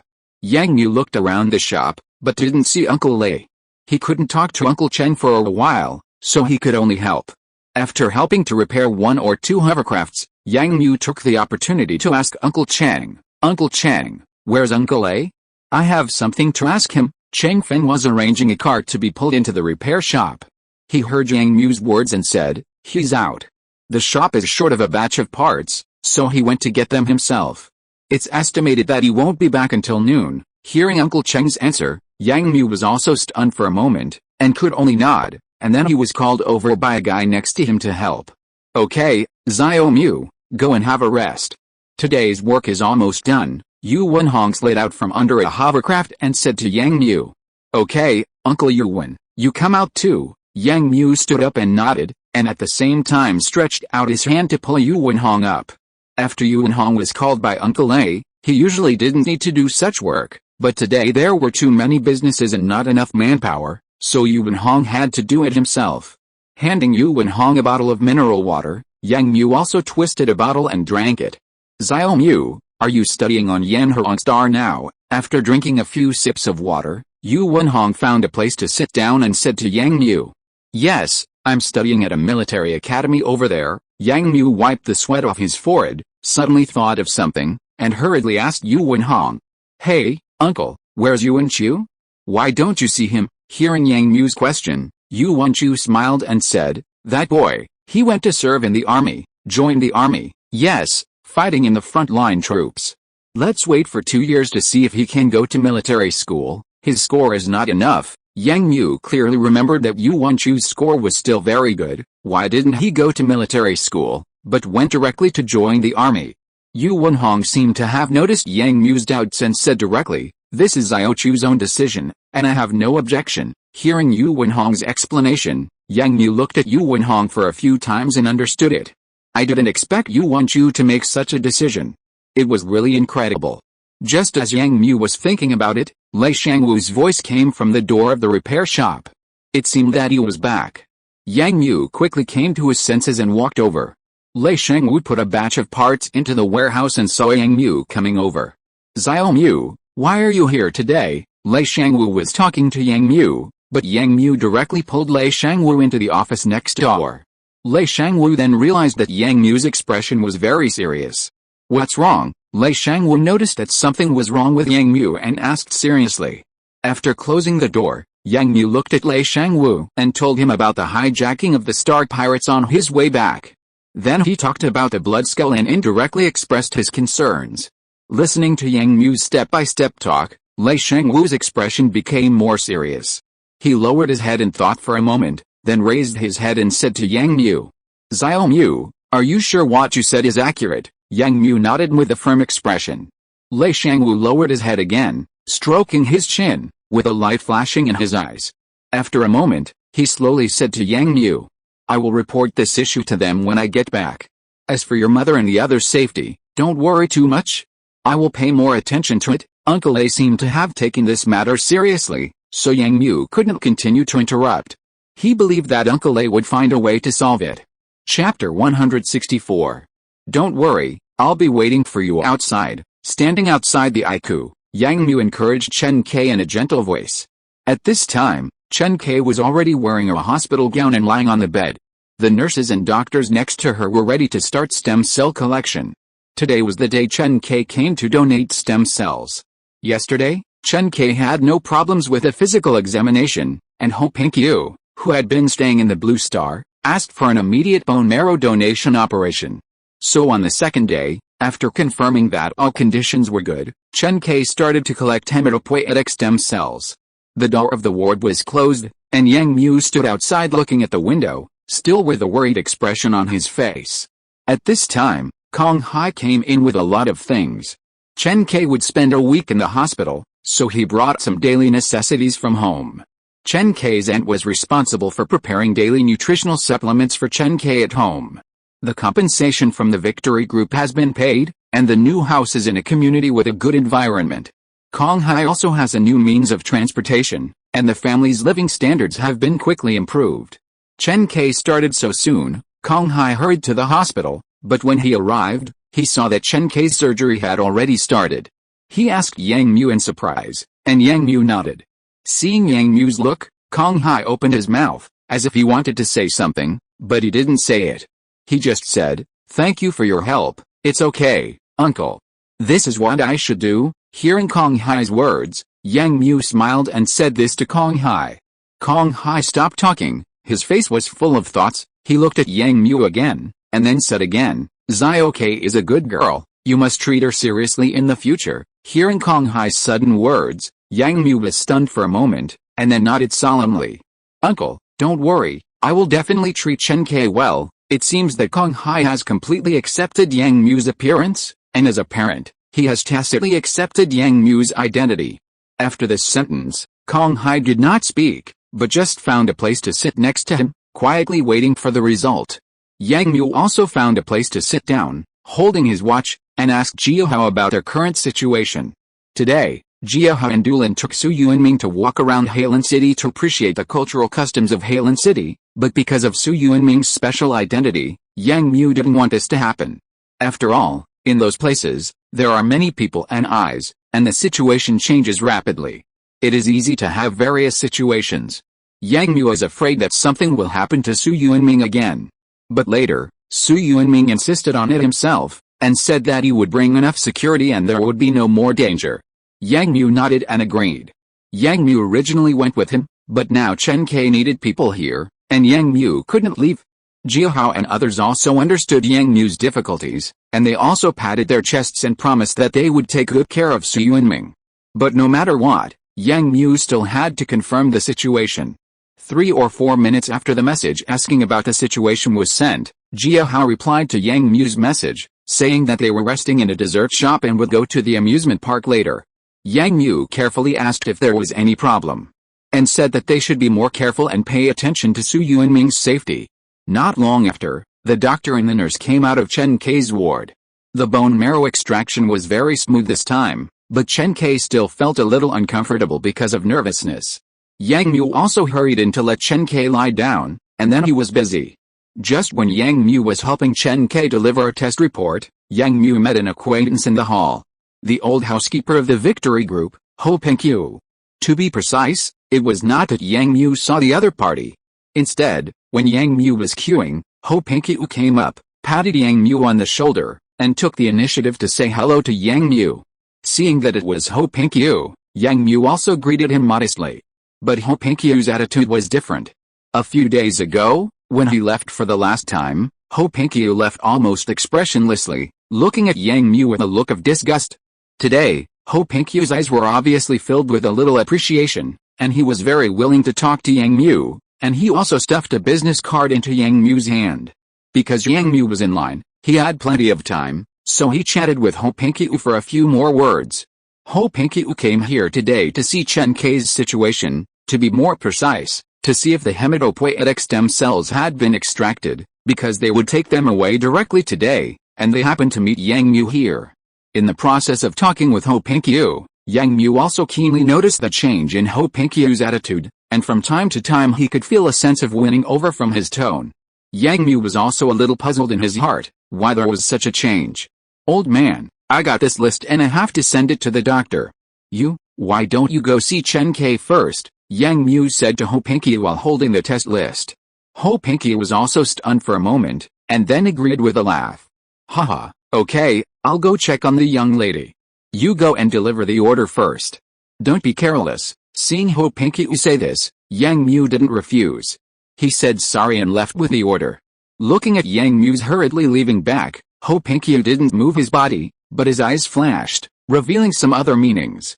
Just yesterday, Ho Pengqiu got the news from the group that Yang Mu in front of him was actually a student studying at Yanhuangsing Kunlun College.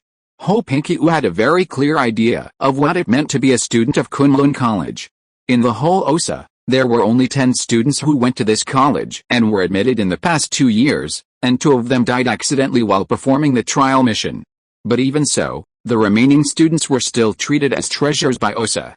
The reason is very simple, because in just 1 year of study, each of them can be as capable as the outstanding graduates who have studied at the OSA Elite Military Academy for 5 years. Although they are still very immature, everyone has mature values, and each of them is very creative. Ho Pengqiu had the honor of attending an OSA Noble cocktail party. At the party, OSA Military Martial Arts has evaluated these students as the light of the Empire. Ho Pengqiu could not immediately verify whether they were really the light of the Empire, but it can be seen that they were highly valued, and each of them will go to various important positions after completing their studies. Kunlun Academy has only trained more than 70 such talents, and there is one standing in front of him. A few days ago, he was very disgusted with this boy who suddenly interrupted his plan. If he had not communicated with this boy at the airport and saw that he was a humble person, Ho Pinky would have even wanted to kill him. But even if he gave up this idea, Ho Pinky still arranged for someone to check Yang Mu's information later. This investigation found that the other party was studying at the Advanced Military Academy of Yanherstar, but the specific information was unknown. The final investigation pointed to the newly established but famous Kunlun College. At that moment, Ho Pinkyu even thought it was a little ridiculous, but after asking his students who returned from Kunlun College on vacation to identify him, he confirmed that the boy in the photo was a student of the second term of their college, named Yang Mu, and also the best of this term. The latter half of the sentence made Ho Pinkyu pay attention to this boy completely. The college was originally a super-standard, advanced military college opened by PAJR for students from their own country. During the preparation stage, all countries coveted its strong teaching strength and always hoped to squeeze some students into it. After some things, this goal was finally achieved. But even so, more than 60% of the students in this college belong to PAJR. And being able to stand out among so many people means that the boy in front of him is very amazing. This is one of the reasons why Ho Pinkyu changed his attitude, and at the same time, Ho Pinkyu did not want to give up a good opportunity in front of him. The main customers of the Victory Group are the military of various countries, and PAJR's market has not been fully opened. If he can get in touch with such a person with a bright future, as long as the other party does not make any big mistakes in the future, it will definitely be good for the long-term development of the group. Interests are always the most powerful weapon to drive people to make changes. Even Ho Pinkyu, who has experienced decades of ups and downs, is willing to make some changes in front of the Forwards Kunlo College. Chapter 165 Reminiscing the Past. Xiao Mu, come back early, it's cold outside. Mother Yang stood at the door and said to Yang Mu, who was leaving the hospital with a bicycle. Why don't you let your uncle go? It's not good to catch a cold, it's okay. The weather is good today. Uncle Kong and the others will drive over by themselves. Yang Mu unfolded the bicycle and turned to his mother. Mom, please prepare dinner early. It must be the most sumptuous tonight, Yang Mu said loudly, and then pedaled out of the community. Today is the last day of the lunar year, New Year's Eve. Yang Mu is going to pick up Chen Kei's family to spend New Year's Eve together. This was agreed by Yang Mu and Kong Hai when Chen Kei was discharged from the hospital 2 days ago, and Chen Kei agreed. Chen Kei's condition was still a little affected because she had experienced a stem cell extraction and 2 blood draws, but she has recovered in the past 2 days. Yang Mu is also ready to take advantage of the warm sunshine to pick up Chen Kei. It's not that Yang Mu didn't consider driving to pick someone up, but he couldn't drive. One reason was that he didn't have a driver's license. Another reason was that he had a problem in his previous life. The military clearly stipulated that elite mecha pilots were not allowed to ride with other people in daily life, and they were not allowed to drive vehicles. This led to Yang Mei not having a driver's license, even though she could drive a difficult mecha, except for bicycles. Originally, Jia Hao and others could be pulled over to do hard labor, but these 2 guys had been playing crazy with Su Yuanming these days. The ages of the people were about the same, and they were interested in everything. Su Yuanming could provide all kinds of guarantees, so the 2 guys took Su Yuanming around. Tonight, Yang Mu had planned to ask Su Yuanming to come back for dinner, but he was rejected by several people. It seemed that these people knew about Chen Kei's affairs. Jia Hao paid for the New Year's Eve dinner for several people, allowing Yang Mu to play to his heart's content. Yang Mu looked at his friends and could only cover his face to show his helplessness. Riding a bicycle and turning into the original community, Yang Mu skillfully parked the bicycle downstairs of Chen Kei's uncle's community and walked up quickly. When he came upstairs, Chen Kei was already preparing, and Kong Hai was cleaning the bicycle downstairs. Seeing Chen Kei constantly dressing herself up in the bathroom, Yang Mu smiled with satisfaction and walked over slowly. Chen Kei adjusted her clothes and turned to look at Yang Mu. Yang Mu, do my clothes look good? Yang Mu looked at Chen Kei with a smile, grinning and nodded. Okay, you are beautiful no matter what, get ready to go. Wait a minute, I'll take a look. Chen Kei's face flushed with shame, and she turned around and said shyly. Thinking that she would go to Yang Mu's house soon, Chen Kei became nervous unconsciously, but at the same time, she had a little bit of anticipation. Seeing that Chen Kei was still fiddling with her makeup, Yang Mu really couldn't understand why girls were so troublesome, so he could only step forward and urge her again. Okay, my mom and the others are waiting, let's go together, urging Chen Kai. Kong Hai's family had already packed up and were ready to go to Yang Mu's house for the New Year's Eve dinner. Pulling Chen Kai downstairs. Kong Hai had already parked the car downstairs and was busy getting the family ready to go. Yang Mu stepped forward to help Chen Kai open the car door, but Chen Kai stopped and saw that her uncle was about to put Yang Mu's bicycle into the trunk, so she pulled Yang Mu. Hey, Yang Mu, let's ride our bicycles over there. Chen Kai's sudden suggestion made Yang Mu stunned. Not good, you haven't been well yet, Yang Mu said. It's okay, I'm well now, it's just this section of the road, and the weather is warm, it's okay, Chen Kai still insisted, but Kong Hai had already made a different move, putting down the bicycle, and then asked Chen Kai's aunt to go upstairs to get more scarves, coats, and gloves. Kong Hai had a nonchalant attitude on his face, just constantly telling Yang Mu to ride carefully, and then told Chen Kai to take a taxi if she felt too cold. Yang Mu was a little surprised to see Kong Hai's attitude, but Chen Kai lowered her head a little embarrassedly, because she understood what her uncle meant. In the end, Yang Mu and Chen Kai rode the bicycle together. Yang Mu rode the bicycle carefully, and Chen Kai, who was wrapped tightly, sat behind him with her hands in Yang Mu's pockets. The two people on the bicycle passed through the streets, the boulevards, and the scenic river under the reflection of the sun. Yang Mu gradually tasted a little bit of things. This seemed to be the first time that he and Chen Kai rode a bicycle. In the past, he had never been able to make such a request, because the two no longer studied in the same school, and this situation was a luxury. After entering university, he and Chen Kai were separated, and now, Chen Kai might want to experience it seriously. Thinking of this, Yang Mu gradually slowed down the car. The two did not talk. Cars whizzed past in the surrounding lanes. The two moved forward slowly, with only the slight sound of the bicycles moving forward. It was a 15-minute journey, but the two felt that 2 hours had passed. When they arrived at home, Yang Ma ran to the door to greet them enthusiastically, and then saw Chen Kai's face. Her eyes seemed to be attracted immediately, and she was a little dazed. Then her mouth opened and her eyebrows spread, and she couldn't close her smile. The whole house suddenly became much more lively. Uncle A and Kong Hai got along very well. In just a few minutes, they called each other brothers. Chen Kai's aunt helped Yang Ma to help in the kitchen, and several children played happily in the house. Yang Mu took Chen Kai to warm up by the stove, and also took Chen Kai around the house. The extremely sumptuous dinner began with the brilliant fireworks outside. Everyone toasted together and celebrated New Year's Eve. After the dinner, Uncle A was drinking tea and chatting with Kong Hai, and Mother Yang was also chatting with Auntie about the children's future. Chen Kai reached out and tugged at Yang Mu next to her, signaling with her eyes. Yang Mu turned sideways, and Chen Kai said in Yang Mu's ear, "Let's go out for a walk." Yang Mu looked at Chen Kai with some surprise. He wanted to refuse this proposal, but seeing Chen Kai's hopeful eyes, he nodded and agreed.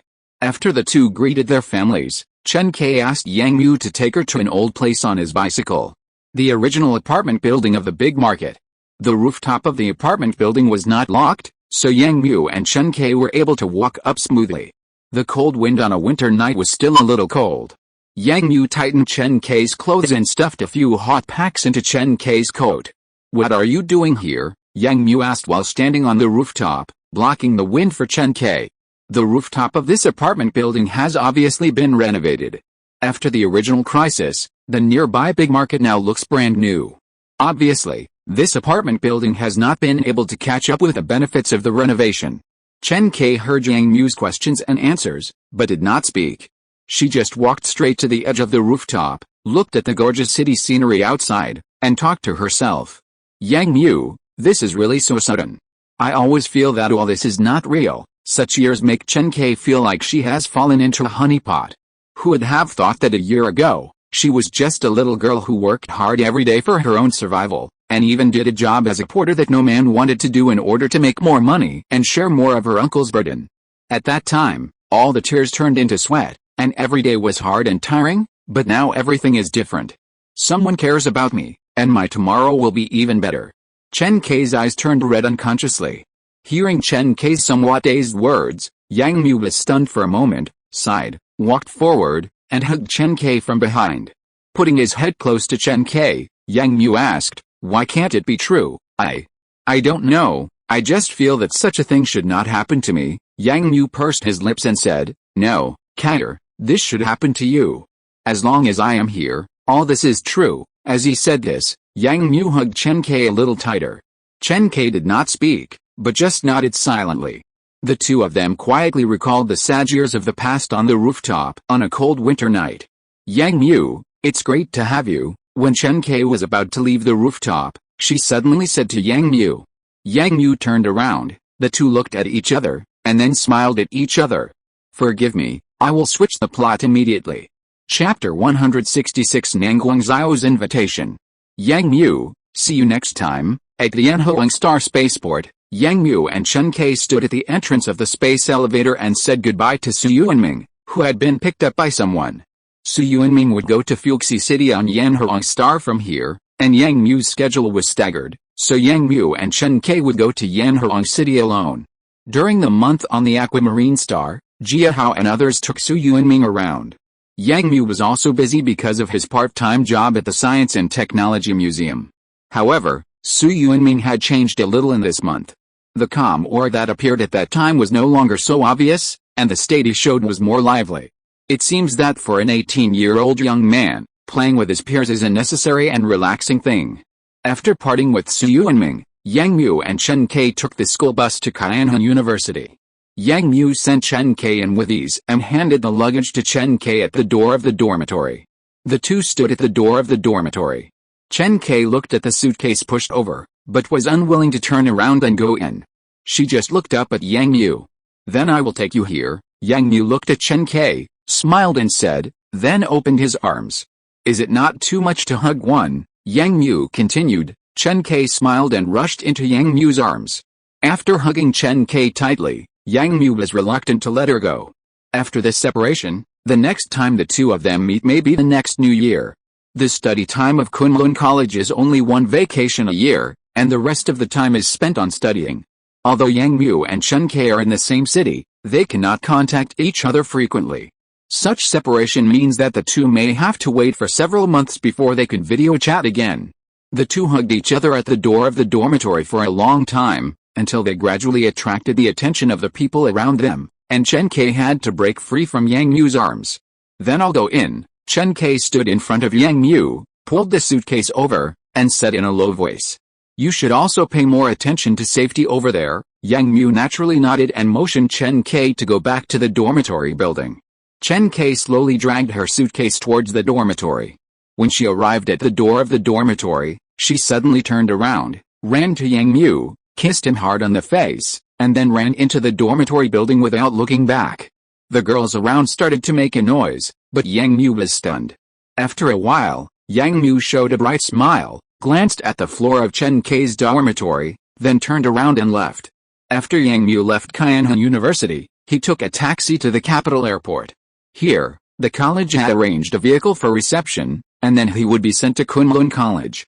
Just after arriving at the square of the capital airport, Yang Mu was suddenly stopped by a voice. "Yang Mu." Yang Mu turned around and looked at the source of the voice, but saw Jimo running towards him, and Ji Jin walking slowly behind him. Jimo stood in front of Yang Mu, then looked at Yang Mu with two bright eyes, with a smile on his face. "Yang Mu, what a coincidence," Jimo said, and then kept looking at Yang Mu. "Happy New Year, you guys. I didn't leave your contact information, so I can't even send you a message, so you remember us, but it doesn't matter. I'll tell you my contact information now." Hearing Yang Mu say this, Jimo's smile became even brighter, and he asked Yang Mu to exchange contact information with him on the spot. Yang Mu had no choice but to do it, and also greeted Ji Jin behind him. The three of them exchanged a few words in the square, and then walked into the capital airport together. An hour and a half later, several people arrived at the academy with a group of students who also arrived at the airport. Quinn had not yet arrived at Annihilation Star, apparently because of the flight delay. After putting his luggage in the dormitory and handing in his personal communicator, Yang Mu put on the watch issued by the academy again, but immediately received a message from Yan Shenfu on it. Yan Shenfu asked Yang Mu to go to the school's number 6 preparation room. There was something there, and Yang Mu went to take a look. Seeing that it was still early, Yang Mu did not refuse and went out to the preparation room. Walking on the road to the academy, Yang Mu was thinking about what Yan Shenfu had put there for him to see, because Yan Shenfu was not on the academy at the moment, and he did not know when this thing was prepared.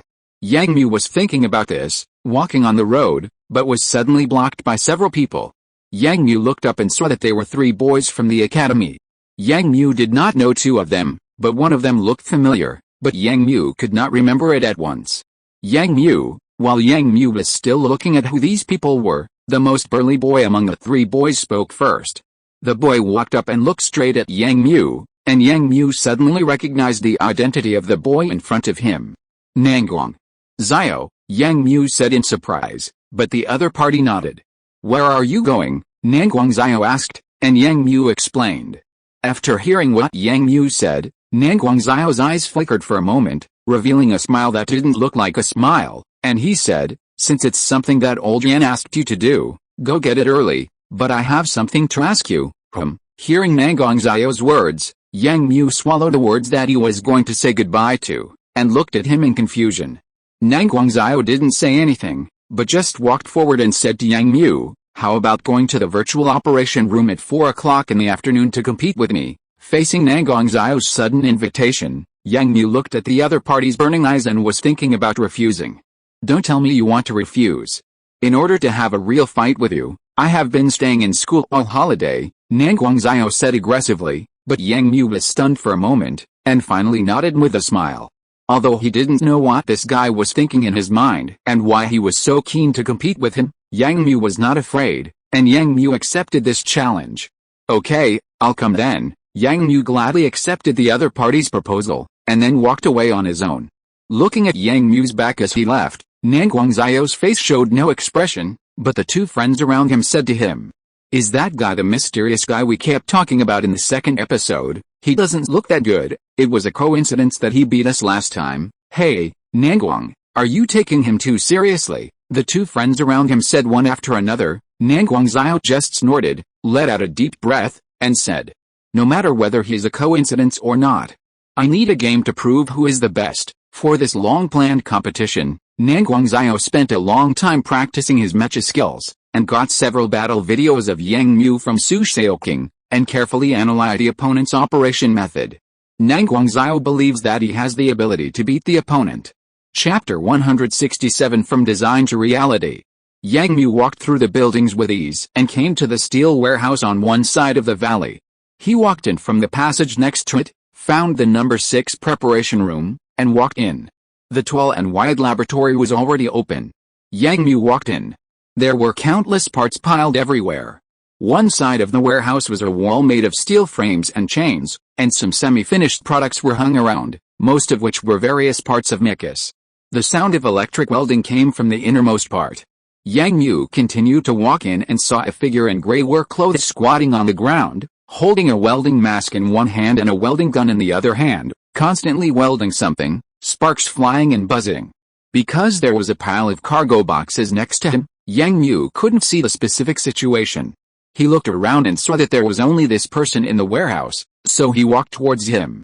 Yang Mu walked in quietly, but his eyes were attracted by the things on the steel frame in front of him. On the steel frame was a huge mecha, and looking at its silvery white metallic color, Yang Mu's whole body was covered with goosebumps, and he walked over in a daze. In front of Yang Mu, there was a huge mecha with a height of 8 meters.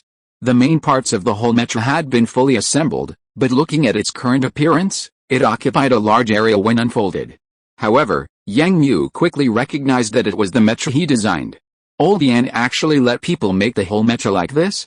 Yang Mu's mouth opened unconsciously, and his eyes were also wide. At this time, the person who was working also stood up. Yang Mu immediately turned his head, but found that the other party was actually a woman. Although her hair was covered by a hat, Yang Mu could still tell the appearance of her face immediately. She just looked very young, about 20 years old. The man in overalls in front of him should also be a teacher in the school. He had seen him in public occasions, but because he had not yet taught the second-term students, Yang Mu did not know the name of the man in front of him for the time being. Who are you? The other party looked at Yang Mu and asked. Oh, hello, teacher, I am Yang Mu. I received a message from Master Yan, and he asked me to come here to take a look. When the girl in overalls heard Yang Mu say this, she looked at Yang Mu formally, and then walked towards Yang Mu. Seeing the other party's tall figure and aggressive attitude, Yang Mu was a little embarrassed, but the other party pushed Yang Mu aside and changed the welding rod on the tool table on the side. Are you Yang Mu? I didn't expect that at such a young age. You have learned a lot from Master Yan. The girl in overalls turned around with the welding gun and said to Yang Mu calmly, "Oh, my name is Gao Yu. Okay, hello, Teacher Gao," Yang Mu still said to her politely, but the other party ignored her and just continued to walk in front of the mecha and continued to weld on her own. Yang Mu stood there for a moment, but he didn't know what to do. The teacher in front of him obviously didn't want to chat with him, but Mr. Yan just asked him to come over and take a look. What was the point of not chatting with him? Yang Mu stood there and hesitated for a while, then walked forward and carefully looked at the mecha in front of him. The mecha he designed was the anti-insect mecha in his memory. The current appearance should be a full-scale copy according to the design drawings. Because it was assembled, Yang Mu couldn't clearly see the structure inside. He could only see that the appearance of the mecha was still very rough, and the parts of the mecha were a little messy, but it was admirable that the welding of some key nodes was in place, thick and neat, and such welding would make these nodes more solid and durable.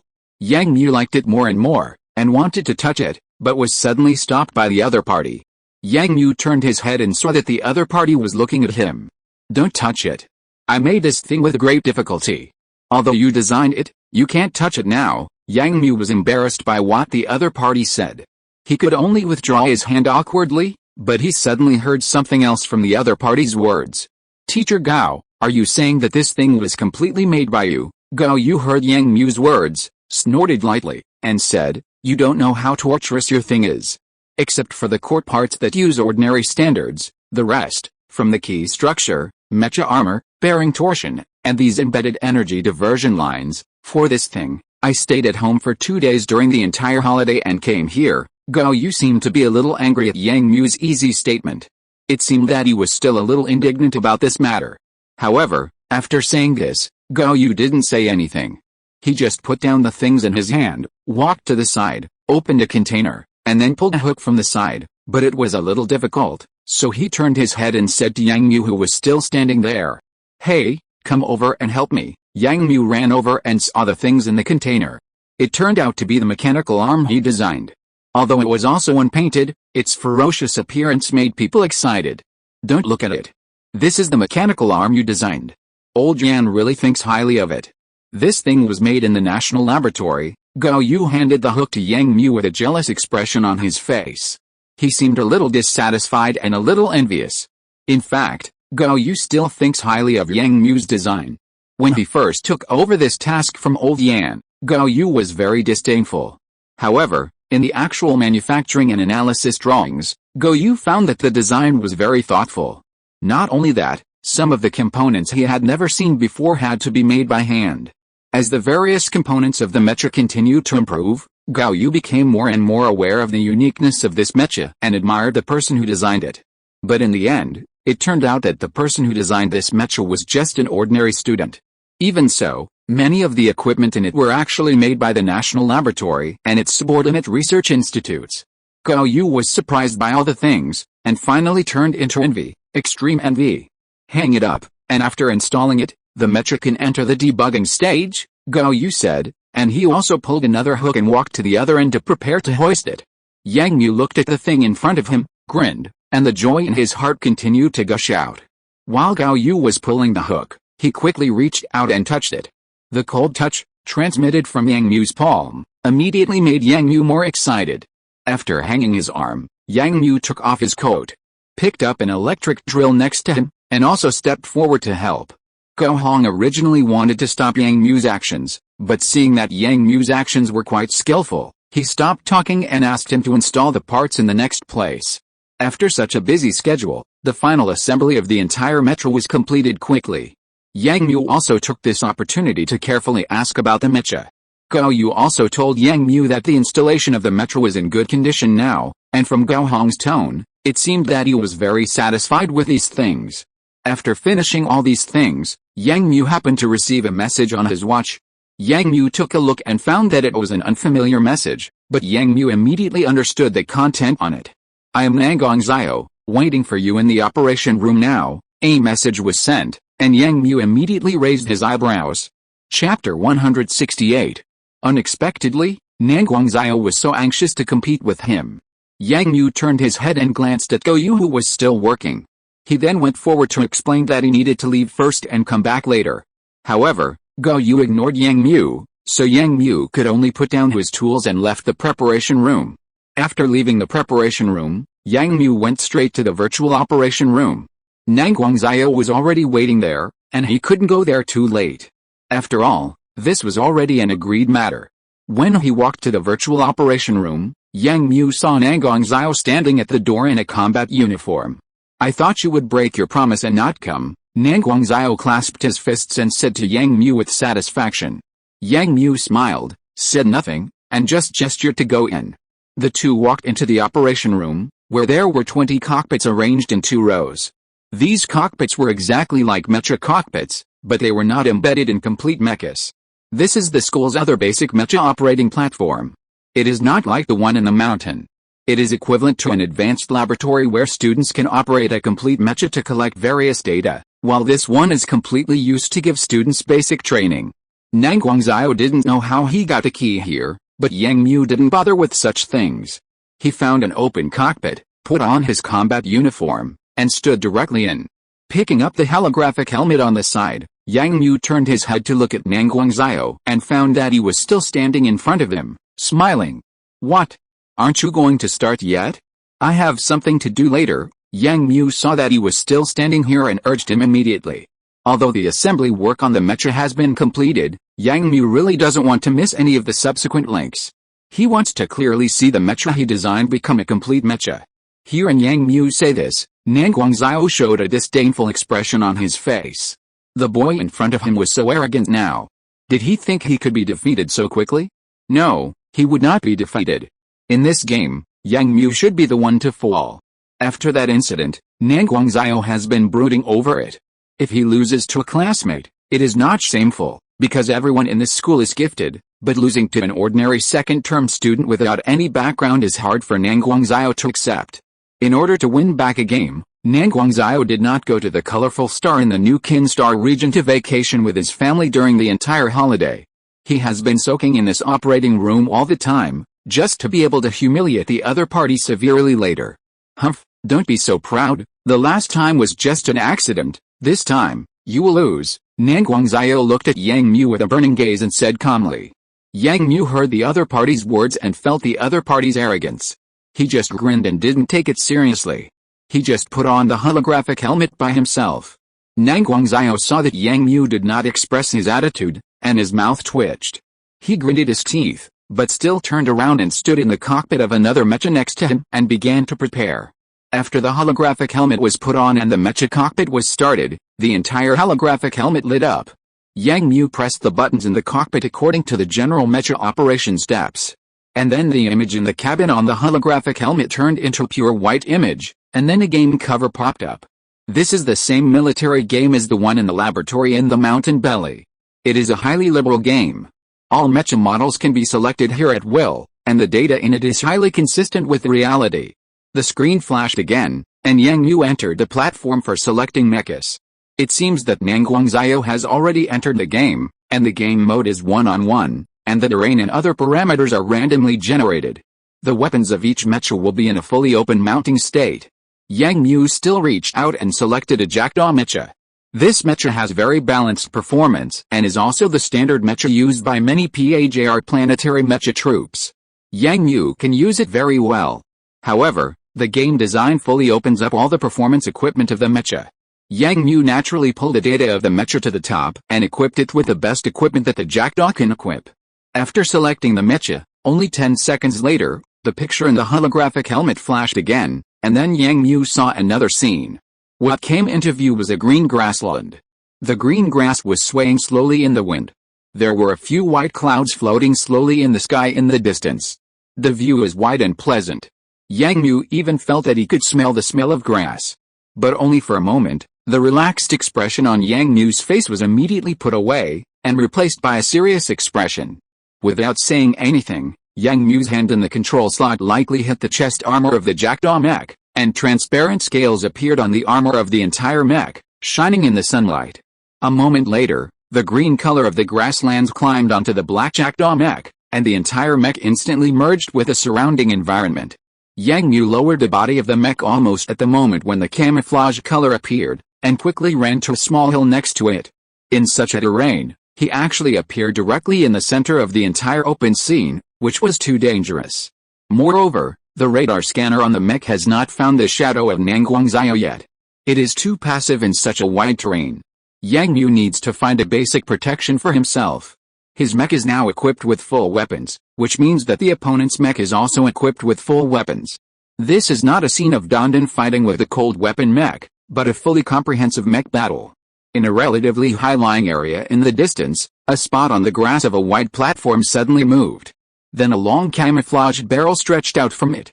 Looking at the size of the gun, it was an ultra-heavy sniper rifle. The person holding the gun was Nangguangzhao, who was driving a chameleon mech, lying prone in a small depression.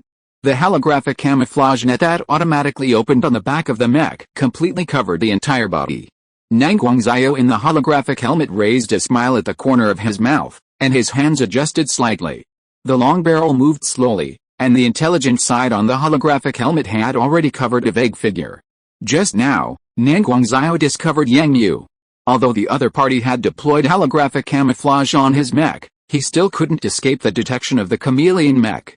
With all-round detection and the holographic perspective brought by an invisible aerial robot, Yang Mu's actions were completely exposed in Nangguangzhao's eyes. Watching the opponent moving towards a small hill nearby, Nangguangzhao was even more disdainful of the opponent's actions. With such terrain, Yang Mu should be able to quickly determine that there is no way to block the attack from the commanding heights. In such a wide terrain, the best solution is to clear the commanding heights as soon as possible. In the current situation, I may not be able to beat him in cold weapons, but in hot weapon tactics. I am a complete leader in the use of hot weapons, so let him experience the real mecha battle and broaden his horizons. Chapter 169 Confrontation. Yang Mu controlled the jackdaw mech to the side of the hill, but he did not lie down directly. Instead, he controlled the mech to kneel on one knee, and then ejected 4 smoke bombs directly from the 2 slots on the legs of the mech, and fired them all around. Suddenly, the area centered on Yang Mu was filled with white smoke, and Yang Mu's body was completely covered. In the next second, dozens of sparks popped out again in the entire area covered by smoke, and the smoke rolled around. It was the jamming bombs on the shoulders of the mech that were all fired. Nangguangzhao, who was lying on the high ground in the distance, saw this sudden situation, and his eyes suddenly widened a few points. The mech's finger on the trigger of the sniper rifle loosened a little bit. Nangguangzhao used his eyes to quickly search for Yang Mu's figure on the dynamic screen on the holographic helmet, and the screen fed back by the robot. However, the billowing white smoke was floating, and the surrounding wind could not blow away the entire smoke at once. Nangguangzhao could only stick out a little bit of the mech's body again, so that the thermal imager on the head of the mech could scan the front. But after scanning, Nangguangzhao's face showed a bit of incredible expression. Because in the smoke, there was no thermal imaging image of the mecha at this moment. This is simply impossible. The opponent's mecha had just turned on the holographic camouflage. In this case, there must be heat generated. Although it can be shielded to a certain extent, it should be invisible on the high-precision thermal imaging instrument of this chameleon. But now, such an incredible situation happened there. There is no thermal imaging image in that place. In other words, Yang Mu's mecha is no longer there. Faced with such a situation, Nangguangzhao did not dare to move, because the current situation has changed from active dominance to balanced confrontation, and he is even in a passive situation. The opponent may attack him in the next moment. Before Nangguangzhao could use his long-range attack expertise of thermal weapons, the opponent caught him off guard. It seems that he really underestimated him. Nangguangzhao's expression on his face was a little unwilling, but he still took this matter seriously and kept looking for the opponent's figure on the thermal imaging of the mecha. But at this moment, the half of the robot's vision in Nangguangzhao's holographic helmet suddenly froze, and then turned into snowflakes in the next moment. Nangguangzhao almost immediately looked in the direction of the flying robot with vigilance, only to see that his invisible robot had exposed its figure at this moment, with sparks all over its body, and then fell directly to the ground in the next moment. Nangguangzhao finally found the opponent's figure again. The thermal imaging showed that the opponent's mecha was now in the air, next to his invisible robot. The movement just now was caused by Yang Mu's jackdaw? Could it be that the opponent had already noticed his intention and had done all this from the beginning? The idea of panic flashed through Nanguangzio's mind in an instant. Nanguangzio instinctively stood up in the next moment, kneeling to set up a sniper rifle, smart scope, combined with thermal imaging pictures, and then shot directly at Yang Mu's mecha. Yang Mu was very surprised that he suddenly killed this small invisible robot, and even felt that there was a bit of luck. Yang Mu's original purpose was to get rid of the problem of being in a wide plain. Of course, Yang Mu knew that in such a wide terrain, he had to clear all the commanding heights first, but Yang Mu had a simpler method to lure the other party out. That is, he might have exposed his figure now, and the other party must be staring at him somewhere. So if he ran to a place where he obviously couldn't hide his figure, the other party would probably shoot, and then his smoke bomb would come into play. When the smoke bomb was effective, Yang Mu had already secretly started the engine of the mecha. The holographic camouflage system of the mecha had collected the environmental colors from the back of the grass to the sky when Yang Mu was running, ensuring that the mecha could change camouflage at any time. When Yang Mu was manipulating the mecha to take off, in order to ensure that the heat waves emitted by the entire mecha would not be noticed too much, Yang Mu fired a wave of guided bombs before setting off. The heat source of the interference bombs would interfere with the tail waves that blocked the mecha. As long as it takes off smoothly, the faster wind speed in this environment will blow away the heat in a very short time, so that the other party will not be able to detect the change of his position for the time being. Next, he had to wait for an opportunity, that is, the other party would make different actions after noticing that he suddenly disappeared, and then it would be his time to counterattack. But when he was controlling the jackdaw to take off briefly, Yang Mu's instrument detected electromagnetic interference in the surrounding area. Under the attack of a macro-imp grenade, a small round object appeared not far from Yang Mu. At just one glance, Yang Mu recognized that it was a small reconnaissance robot. Yang Mu immediately stepped forward, and the palm of the mecha moved, directly crushing the reconnaissance robot. At this moment, Yang Mu also suddenly saw a suspicious commanding hide on the ground suddenly expose the figure of a mecha, and several bright lights flashed at the same time. There is no doubt that the other party fired. Yang Mu turned off the engine behind the mecha without thinking, and the whole mecha fell instantly. The holographic camouflage also disappeared, and the black fuselage was revealed. The whistling sound of the bullet brushed the head of Yang Mu's mecha, and a bullet brushed the weapon rack behind Yang Mu, so that Yang Mu immediately realized that it was a heavy sniper bullet. If his movements were a little late, he would be hit by the opponent's bullets. It seems that this Nanguangzio is really capable. At this moment, Yang Mu started all the engines behind the mecha, and several heat waves were sprayed from the back of the entire mecha, rushing towards Nanguangzio frantically. At the same time, Yang Mu also pulled out the mecha's rifle, without deliberately aiming at the opponent's position carefully, but just emptied the entire electromagnetic rifle's magazine. The jackdaw mecha drew a curved trajectory in the sky, rushing towards the opponent with a huge momentum, but Nanguangzio, who was standing there, calmly did not move the mecha's body, but the next moment, the 4 missiles behind it directly took off, dragging huge tail flames towards Yang Mu. Seeing the opponent's attack, Yang Mu opened the weapon rack before starting to evade. And 2 missiles were fired at the opponent at a tricky angle. The jackdaw mecha twisted its body in the air at the same time, and the last batch of jammers on its shoulders were fired directly, successfully detonating the 2 missiles. But this was not enough, there were 2 more missiles rushing towards him. Yang Mu's holographic helmet quickly mapped out the trajectory of the opponent's missiles. Yang Mu put away his rifle, pulled out the 2 long swords behind the mecha with his backhand, and the mecha engine sprayed flames, rushing straight towards the whistling missiles. On the ground, Nanguangzio was driving the mecha and moving his body quickly, firing 2 batches of guided missiles at the same time, and then relying on his excellent gun skills, he successfully blew up the 2 flying missiles in the air. At this time, 2 explosions came from the sky one after another. Nanguangzio, who took the sniper rifle in his hand again, looked and saw 2 small black clouds blooming above his head. It seems that his missiles have hit the opponent. Nanguangzio's heart was slightly excited, and he immediately turned on the thermal imaging device to search for Yang Mu's figure in the sky. But suddenly, the ground behind Nanguangzio shook, as if something fell.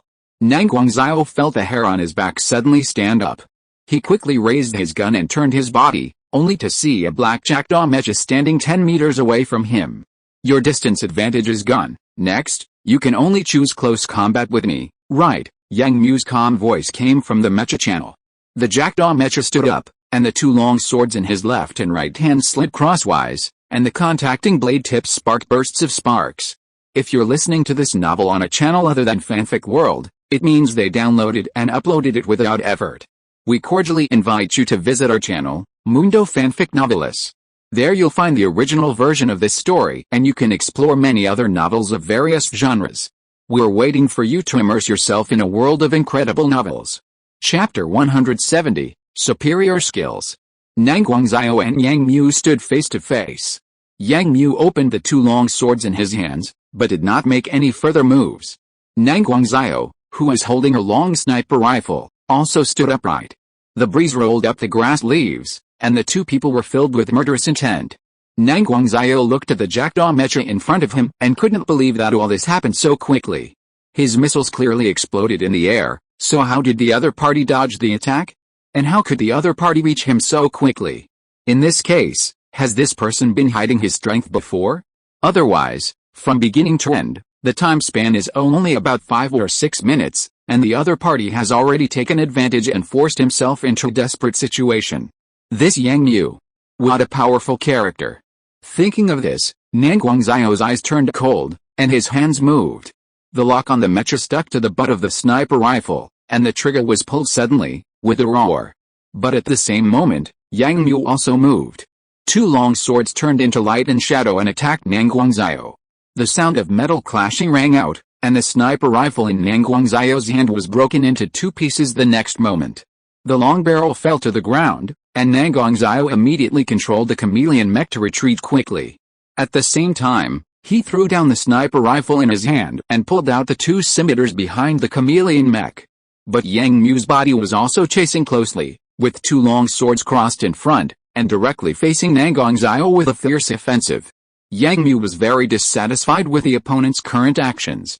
Not to mention anything else, just now, when he was close to his body, Nang Guangzhou actually wanted to use the sniper rifle in his hand to turn the game around. Didn't he expect it?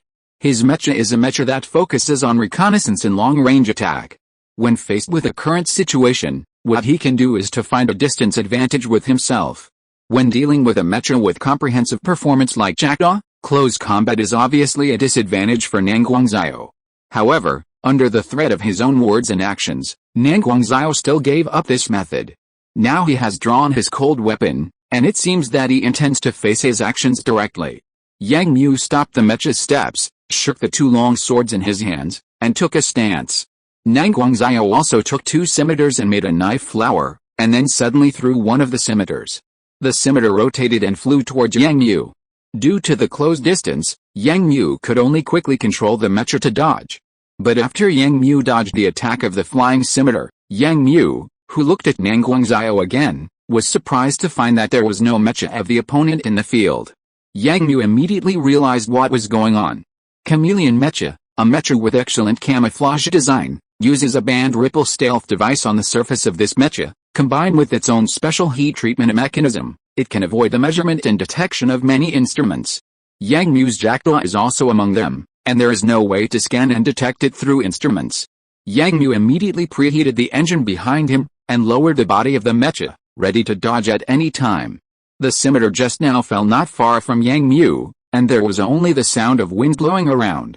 Yang Mu carefully adjusted his breathing, and kept observing the different situations that might appear around him at any time. There was still no change around him. Yang Mu suddenly remembered that the other party did this to distance himself from him and rebuild the distance advantage? No, the other party had no chance at all. The other party was a sniper mecha for reconnaissance. The sniper rifle had been destroyed by himself, and he had just shot off a wave of firepower. Now it was impossible to cover himself with firepower. In this case, the other party would still launch a close combat attack. Yang Mu came to this conclusion quickly in his mind, and suddenly heard a slight sound, and then the next moment, he saw that the scimitar that had just fallen to the ground had disappeared. The opponent was right next to him, and was ready to attack. Yang Mu raised the two long swords in his hands slightly, and carefully turned his body on the spot, always paying attention to possible attacks. And the next moment, a whistling sound came from behind him. Yang Mu turned around, but only saw a scimitar coming at him, and at the same time, the light above his head suddenly dimmed. Something appeared above his head, blocking the sunlight. Yang Mu almost didn't have time to turn his head and turn around, just raised the two long swords horizontally, and then there was a heavy sound and impact. The chameleon mecha driven by Nangguangxiao appeared above Yang Mu's mecha at this moment. The scimitar that attacked from behind was picked up by Yang Mu's long sword.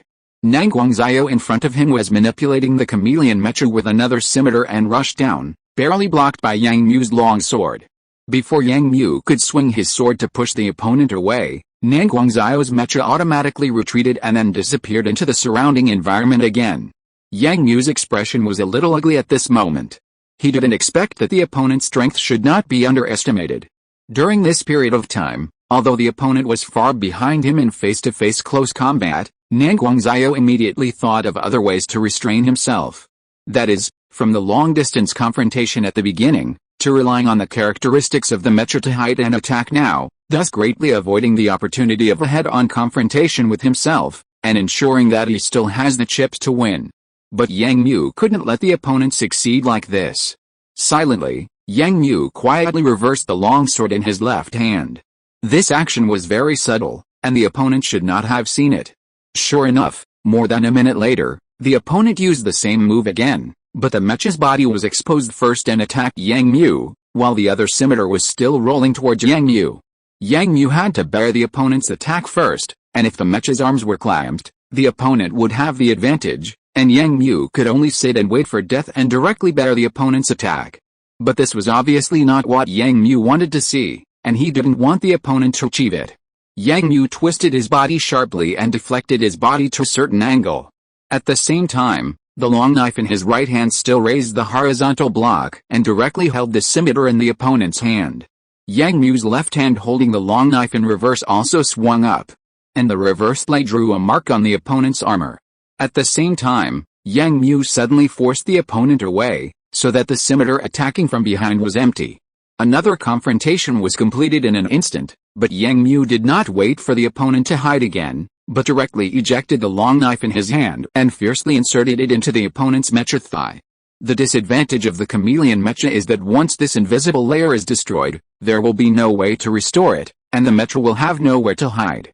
Yang Mu's two attacks have worked. The opponent's invisible protective layer flashed a few times, but there was no way to wrap Nangguangxiao's mecha again. Nangguangxiao in the cockpit widened his eyes, and the expression on his face became a little anxious. His advantage was destroyed at this moment, and he could only grit his teeth and face Yang Mu. Yang Mu's attack came in an instant, and two long swords chopped down fiercely. Nangguangxiao could only hold the scimitar in his hand and fight quickly. The weapons of the two people hit each other, and the huge power of Yang Mu's jackdaw mecha directly made the chameleon shorter. Nangguangxiao bit his teeth and persisted. The opponent's attack was too powerful, and I don't know how he learned such superb close combat skills at this age. While thinking this, Yang Mu's attacks were already raining down on Nangguangxiao. He was unable to dodge them. In a moment, one of the chameleon's arms was chopped off by the opponent due to his hasty response and the characteristics of the mecha. With his superior skills, the outcome was clear at this moment. Chapter 171 Mulan Mecha. Yang Mu's jackdaw mech flipped in the air, and the left arm of Nangguangxiao's chameleon mech had been separated from the fuselage. The longsword in Yang Mu's right hand was across the opponent's mech's neck the next moment, and the tip of the other longsword pointed directly at the opponent's cockpit. Nangguangxiao only felt that his sweat had silently flowed down, and his pupils could not help but shrink slightly. Silently putting down the scimitar in his right hand, the expression on Nangguangxiao's face gradually relaxed, and gradually became a little sluggish. He lost, and had completely lost. From the moment the opponent tore off all his armor camouflage, his chances of winning had disappeared without a trace, and he could only be forced to retreat step by step by Yang Mu, and finally was pointed at the vital point. The plan that he had practiced hard and carefully designed for this purpose still failed in the end. "You win," Nangguangxiao said these three words with some difficulty. Yang Mu did not respond, but the jackdaw mech retracted the blade the next moment, and the two long swords drew a beautiful arc in the air, and finally reinserted them into the weapon rack. I am still very afraid of your long-range attack ability, Senior Nangguang. Yang Mu said this calmly, then directly clicked exit and returned to the virtual control cabin of reality. The simulated cockpit opened. Yang Mu took off the holographic helmet on his head, and then walked out of the cockpit. At this time, Nangguang Xiao also exited, and the cockpit was slowly opening. Yang Mu saw that the other party had also come out, combed his hair, and then walked forward and looked at Nangguang Xiao, who came out of the cockpit. Nangguang Xiao took off the holographic helmet, glanced at Yang Mu, and a trace of imperceptible loss flashed across his face, but he still grinned the next moment and stretched out his hand to Yang Mu. Student Yang Mu, you are a real master, worthy of admiration. Yang Mu looked up at the other party, smiled, and also stretched out his hand to shake hands with the other party. Senior Nangguang is flattering, but my close combat skills are stronger. It's just a coincidence. Nangguang Xiao listened to Yang Mu's humble words, but did not speak, with a somewhat forced smile on his face, and it was unknown what Nangguang Xiao's mood was at the moment. Seeing that Nangguang Xiao didn't respond, Yang Mu said to Nangguang Xiao, well, Senior Nangguang, I have something to do over there, so excuse me, sorry, Yang Mu said apologetically. Nangguang Xiao looked at Yang Mu deeply for a few times, then nodded. Yang Mu didn't hesitate, and immediately took off his combat uniform, tidied his coat, and then gestured to Nangguang Xiao again and walked out. Watching Yang Mu walk out, Nangguang Xiao still walked to the window, watching Yang Mu's figure gradually walk away, then took out a notebook from his pocket, wrote down Yang Mu's name, and wrote a sentence. Extraordinary strength, need to be taken seriously. The 8 seemingly plain words revealed Nangguang Xiao's mood at the moment. It seems that for him, this boy who defeated him twice has some special qualities that are very appreciated. After writing this, Nangguang Xiao put away the notebook, then sighed deeply, turned around, put on the holographic helmet, and stood in the cockpit again. Yang Mu naturally didn't know what Nangguang Xiao did after he left. At this moment, Yang Mu was speeding up his pace to the number 6 maintenance room. Now only half an hour has passed, and Teacher Go should still be busy. Let's see if I can go up to help. Thinking of this, Yang Mu once again speeded up his pace, wishing he could reach the number 6 maintenance room in a second. When he arrived at the maintenance room, Yang Mu saw Teacher Gao Yu still holding a welding gun and checking everywhere, and he breathed a sigh of relief and walked up. Teacher Gao, is there anything I can help with? Yang Mu said. Gao Yu raised his head and glanced at Yang Mu, then turned his head to look at the mecha, and pointed to a box next to him. Take out all the stickers inside, and you can stick them on later. Sticker? When Yang Mu heard this word, he was stunned for a moment, then quickly agreed, turned around and walked towards the box. Stickers? What are the uses of stickers? Which part of the mecha needs stickers to decorate? With this in mind, Yang Mu quickly opened the box, but saw rolls of yellow stickers inside. Picking up a few rolls of stickers, Yang Mu walked towards Gao Yu. Teacher, this thing, what is it used for? Gao Yu was welding a welding point of a foot, and did not answer Yang Mu's question for a while. Yang Mu could only stand there and wait. After a while, Gao Yu stopped what he was doing, stood up and stretched his waist. Turning around, Gao Yu saw Yang Mu standing next to him and was a little scared. Teacher, how do I use this thing? Seeing the other party's surprised look, Yang Mu could only smile bitterly and handed the sticker over, and asked Gao Yu. Oh, this thing is pasted on the armor, you just need to stick it on these mecha armors. Remember to leave a 5 cm gap on the edge, and stick another red sticker later. Gao Yu realized it later, and then said to Yang Mu. Yang Mu nodded, holding one of the thick yellow stickers and walked forward. Climbing up the shelf, Yang Mu suddenly realized that the area of the mecha armor in front of him was very large, and it would take a long time for him to stick it all. Yang Mu turned his head and looked at Gao Yu below. At this moment, Gao Yu found a place to sit, holding a cup of water in his hand. Seeing Yang Mu looking at him, Gao Yu looked up and said to Yang Mu. Do a good job. This is a sticker with special craftsmanship, and it will make the entire test mecha more convenient for subsequent testing. You must stick it well. Gao Yu said this. Yang Mu was secretly shocked, but he saw that the other party had no intention of standing up to help. Yang Mu opened his mouth, but gave up and prepared to paste it slowly by himself. Things like this, just do it slowly by yourself. Thinking of this, Yang Mu took the stickers in his hand and began to paste them, but the armor on the surface of the mecha was not smooth and flat, so it was still a bit difficult to paste them. Although Gao Yu was watching Yang Mu paste them, he still stood up later and went forward to help Yang Mu paste them together. The speed of the two was pretty good. After an hour or two of darkness, the whole mecha changed its appearance. The surface of the whole mecha was already yellow and red, and it looked much better than before. Wiping the sweat from his forehead, Yang Mu let out a deep breath, got off the shelf, stood on the ground, and looked at the mecha in front of him with his hands on his waist. It was majestic, novel, and really pleasing to the eye. Yang Mu looked up and his eyes narrowed slightly. Give it a name. The patent says it's a special mecha, but it doesn't have an official name yet. At this time, Gao Yu's voice suddenly sounded beside Yang Mu, and Yang Mu hurried over. Teacher, you should name it. After all, it was made by you. Gao Yu heard Yang Mu's words and didn't refuse. He smiled and said, then I won't be polite. This mecha was designed by you, and the style is very unique. According to my estimation, its attack power will not be weak in the future. Let's call it Mulong. Chapter 172 Mecha Agent. Mulong. Yang Mu repeated the two words softly, and then nodded silently. Good name. Gao Yu just smiled when he heard Yang Mu agree with the name, and didn't say anything. He just put his hands on his waist and carefully admired the masterpiece in front of him. When Elder Yan gave me this thing to make, I was still very disdainful at the time. Looking at the tall mecha in front of him, Gao Yu said, as if recalling the beginning and end of this matter. When I first saw it, I felt that this design was not desirable.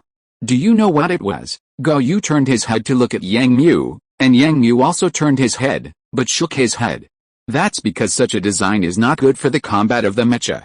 The number of external armors is too large, which has a great impact on the load capacity of the mecha, and if it is put into mass production, many parts need to rebuild the production line, and the cost will be very high. But do you know how I changed my opinion? This time, Gao Yu didn't look at Yang Mu again, but just pointed at the mecha and said, when the pieces of armor were stamped in my hands, when the parts were hammered and forged, and when countless parts were put together bit by bit, I suddenly realized that this was a genius design, a design that seems useless but impeccable. This is the first time I have seen the perfect fusion of deformation design and traditional operation. I once thought of replacing some parts or components to improve the performance of this mecha, but when I tried them one by one, I found that there was no way to change it. Your design is the most perfect. At this point, Gao Yu suddenly turned around and looked at Yang Mu with a sharp gaze, but did not speak. His eyes looked straight at Yang Mu. After a moment, just when Yang Mu was about to get scared, Gao Yu spoke again. I even thought that there was a team running this behind the scenes, and you were just a so-called agent. I even believed in the existence of God at some point. The crisp voice rang in the preparation room, but Yang Mu's heart skipped a beat and his face was a little stiff. To some extent, what the other party said was true. He was indeed just an agent of this outstanding technology, a false inventor. What he did was just to draw these things from his mind onto the drawings. But Gao Yu didn't seem to notice Yang Mu's current state. After saying this, he closed his mouth again and looked up at the mecha in front of him. The two stood in front of the red and yellow mechas without speaking. After a moment, Yang Mu said, Teacher Gao, what are the next steps? The Muling mecha has been pasted with stickers. The next step should be debugging, right? Gao Yu heard Yang Mu's words, glanced at Yang Mu, smiled, and said, no hurry, this thing will wait for Mr. Yan to come back. It's quite late, it's dark, Gao Yu said while looking outside the maintenance room, then turned his head to look at Yang Mu. How about it? Let's go have a meal together. I want to talk to you about your experience in designing this mecha. Yang Mu heard Gao Yu say this, hesitated for a moment, and nodded in agreement. The two walked out of the preparation room and headed for the canteen of the academy. It seemed that because of Yang Mu's diligence in helping today, Yang Mu tried to chat with Gao Yu on the way. It was basically about some manufacturing details of the mecha, and Gao Yu explained them one by one. And the two gradually started chatting. Walking into the canteen of the academy, because the students of the academy had just returned to report in the past 2 days, there was nothing to do, and other staff members of the academy also ate here. A tall and beautiful figure and a handsome and burly figure walked into the canteen together, which really attracted some people's attention. Yang Mu also noticed that teacher Gao Yu next to him was also a graceful girl. After changing out of work clothes, with some mature temperament, the whole person looked particularly stunning. But Gao Yu didn't notice this, just looking for what she wanted to eat in the canteen. Yang Mu was also absent-minded for a moment, and then he also found a window and got a meal. The two found a place to sit down casually. While eating, the two discussed about the mecha. I have already tried the outer armor of the mecha when forging it. There are snaps and pressure systems to keep it closed when it is closed. However, we may need to think of a way to make the spring shock absorber. I always feel that it will not be durable. Yu took a mouthful of rice with chopsticks and put it into his mouth, and then said to Yang Mu. Yang Mu, who was sitting next to him and eating, also nodded, but did not continue. Actually, I am quite curious about how you got in touch with Mr. Yan. He usually stays in the National Laboratory and the college, and sometimes. Mr. Yan has a strange temper. Yu suddenly talked about this topic, and his expression was a little strange. Hearing the other party's evaluation of Yan Shenfu, it seems that he has a deep contact with Mr. Yan. As for Mr. Yan's strange temper, Yang Mu couldn't say much, but he initially thought that Yan Shenfu was a refined, calm retired old man. Until he used an iron chainsaw to violently cut the mecha parts in the theory class, this idea disappeared. However, when the other party mentioned this, Yang Mu became a little curious, especially about what kind of person Yan Shenfu was. Thinking of this, Yang Mu asked Yu. You are talking about Mr. Yan. Actually, I worked as a laboratory assistant in the National Laboratory for 2 years after graduation. At that time, Mr. Yan was a very majestic person. Everyone in the laboratory obeyed his arrangements very much, and don't look at Mr. Yan's age. In fact, to be honest, Mr. Yan is the most hard-working person among us. Mr. Yan is a backbone. At this point, Yu's tone suddenly became extremely serious. Yang Mu also looked solemn and nodded in agreement.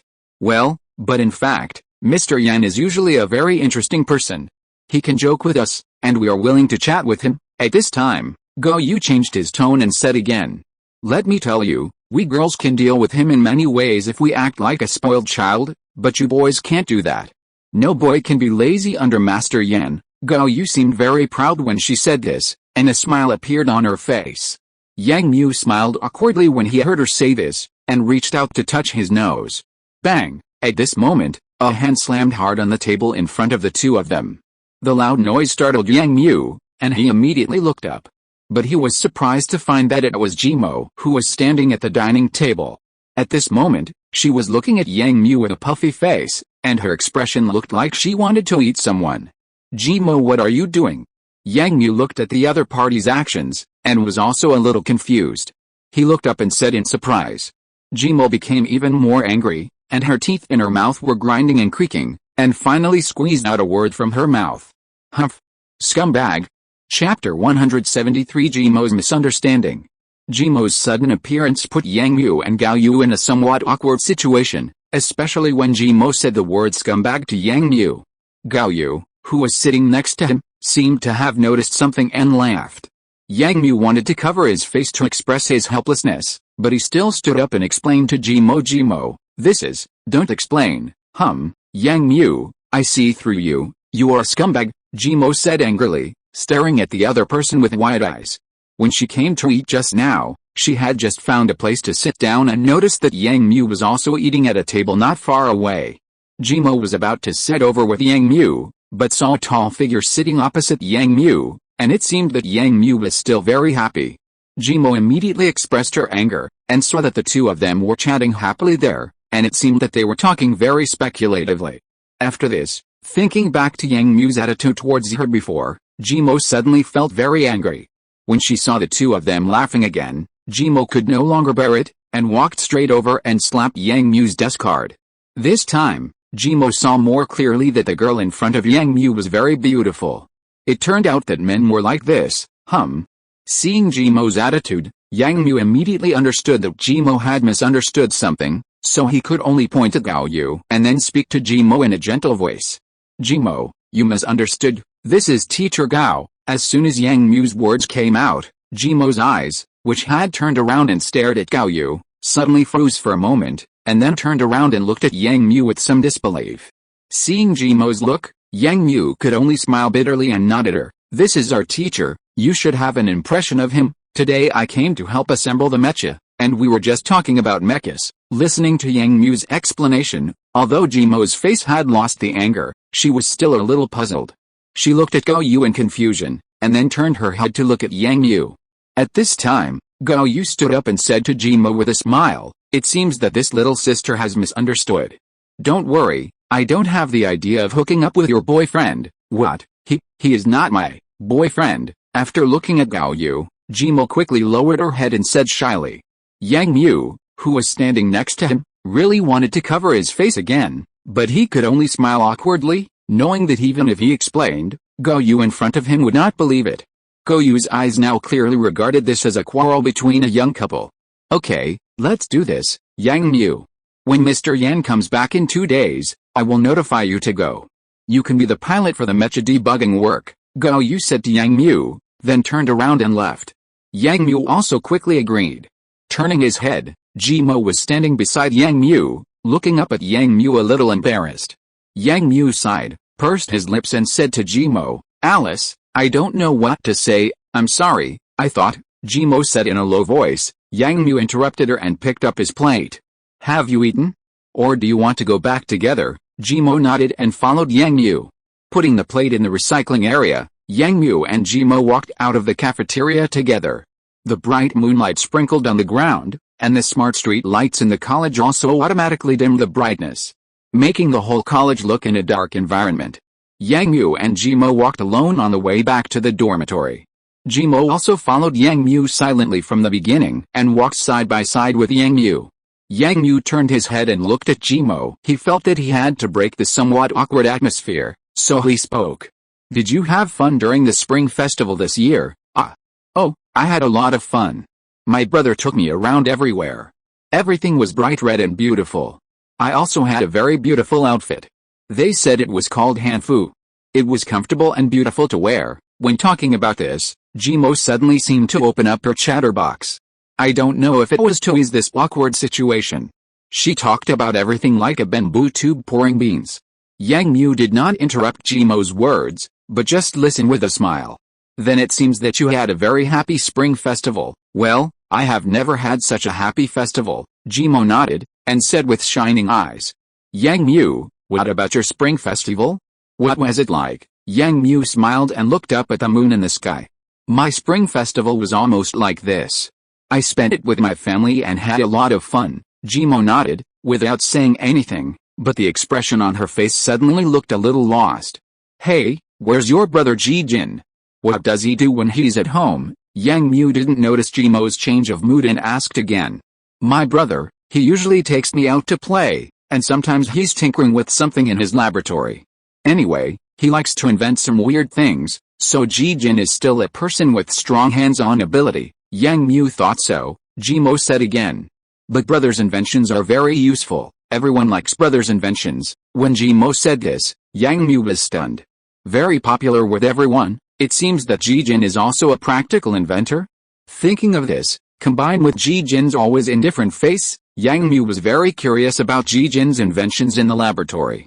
"Yang Mu, I want to ask you a question, okay?" Suddenly, Jimo's expression changed, and he spoke timidly.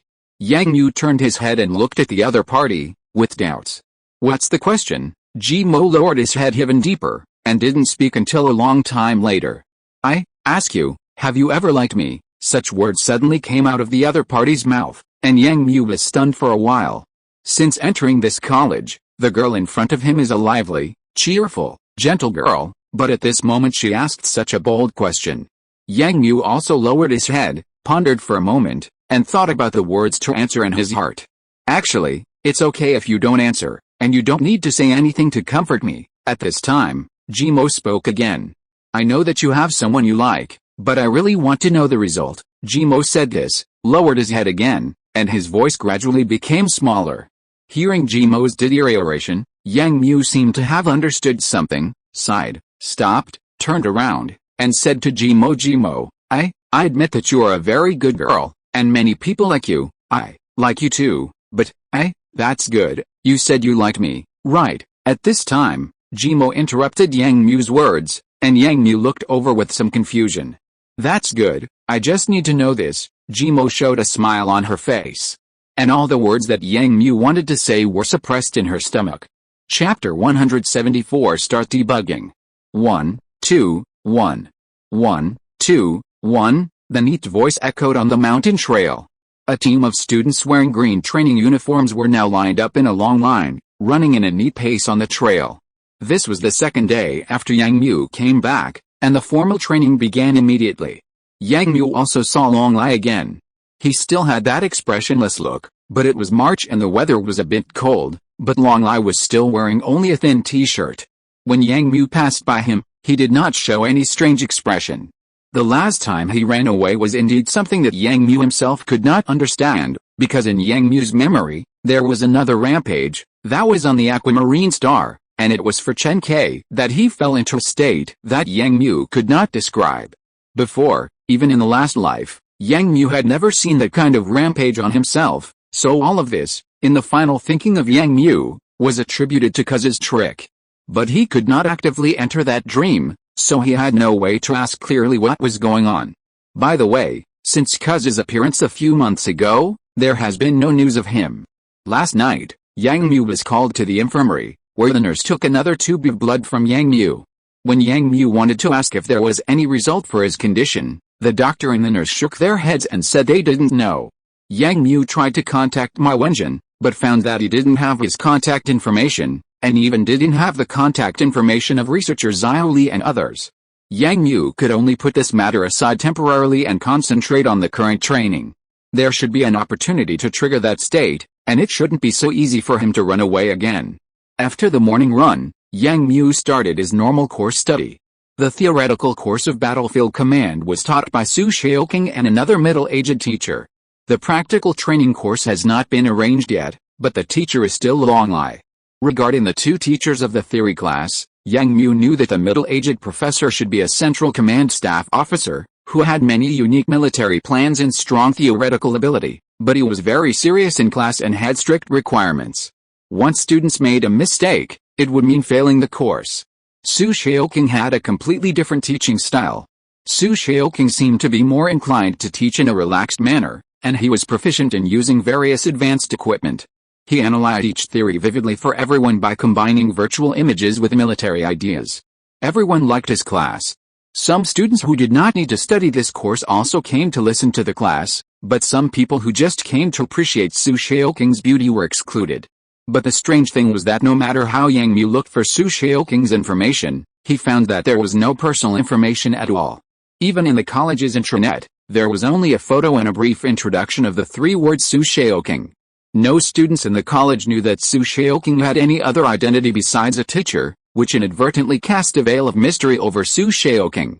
In Yang Mu's memory, he had seen the battle plan of the middle-aged professor in his previous life, but he had never heard of anything about Su Xiaoqing. Of course, such things. Too much entanglement would go against Yang Mu's original intention of coming to this college. As long as the other party can teach him better knowledge, Yang Mu doesn't care about these things. This kind of study life passed day by day, until almost a week later, Yang Mu received a message from Yan Shenfu after class in the afternoon. Come to the number 6 preparation room after class to help with debugging. It was just a short message, and Yang Mu's face was excited for a moment. The expression on his face was seen by Quinn and Ji Jin, who were walking back together. Yang Mu, why are you so excited?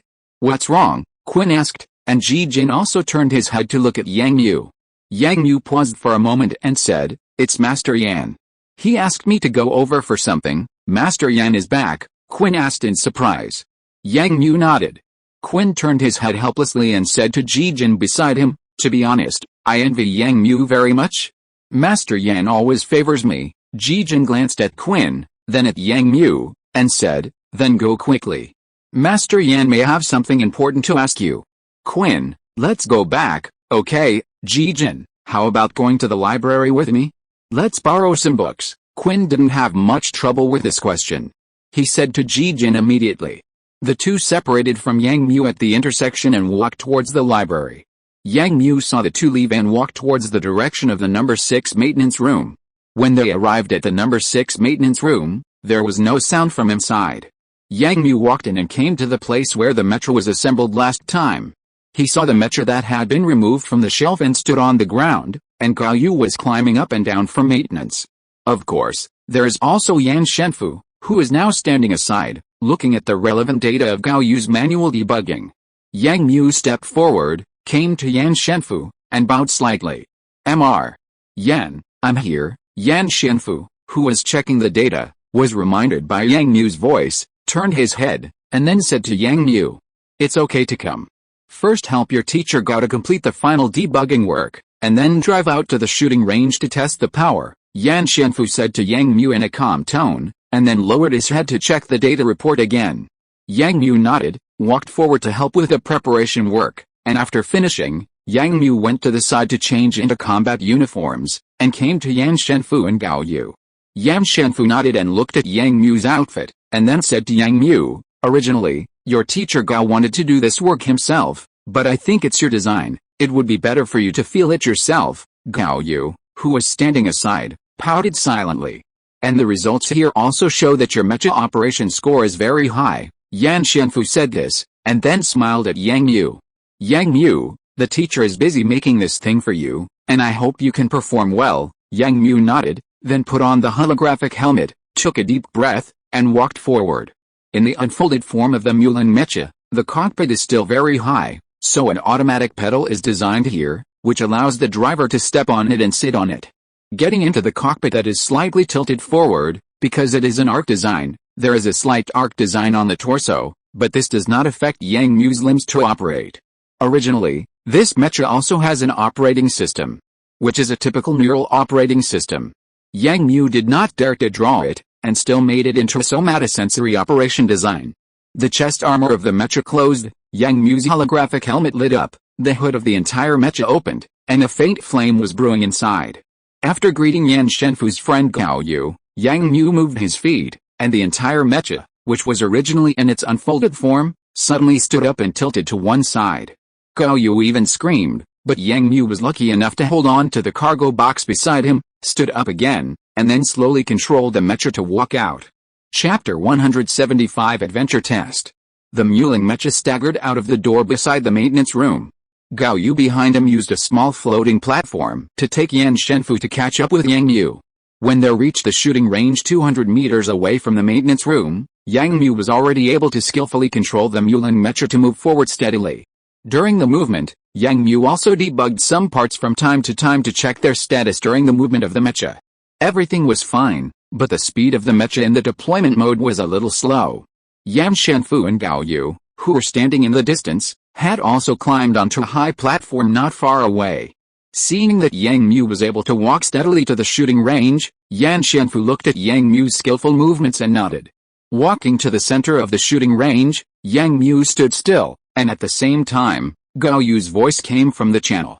"Yang Mu, are you ready?" "Ready. The performance of all parts has been debugged, and the overall condition of the mecha is good. Then let's start. Accelerate the run, and test the horizontal and vertical jumps." Hearing Gao Yu's order, Yang Mu immediately cheered up, exerted force with his hands and feet at the same time, aimed at a direction, and ran quickly. The engine nozzle behind the mecha sprayed blue flames at this time, and the entire mecha quickly stepped forward and ran. Yang Mu controlled the mecha to run a 100-meter round trip. When the mecha stopped again, Yang Mu immediately controlled the mecha to start jumping horizontally. The right foot of the mecha exerted force, and the entire body of the mecha was violently bounced to the left. When the left foot was about to touch the ground, it was violently supported and bounced to the right at the same time. After quickly jumping horizontally 10 times, Yang Mu stopped at this time, and a light dust had been raised around the mecha. Next, start the vertical jump. The jet nozzles of the mecha are fully opened. The first power output is 10%. Start the jump. Yang Mu said this lightly in the communicator, and then he lowered the fuselage slightly, stopped the engine and slowly restarted it again. Gao Yu, who was standing on the high platform, was surprised when he heard Yang Mu's words, because he was about to say the specific operation steps, but Yang Mu actually said it first, and it was accurate. Where did he know this debugging rule? At this time, each engine of the Muling mecha had reached 10% of the power, so Yang Mu exerted force on his feet and bounced up suddenly. The whole fuselage rose up, then fell down, stirring up dust again. Increase the power to 20%, increase the power to 50%, increase the power to 150%. The engine behind the Muling mecha burst out surging flames, and the whole mecha rushed into the sky, and then fell heavily. It's okay. After receiving various data transmitted back from the mecha's own sensors, Gao Yu stopped Yang Mu's actions in time. Yang Mu exhaled deeply, stood up slowly, twisted his neck, and relaxed his limbs. He had been under great pressure in the previous action.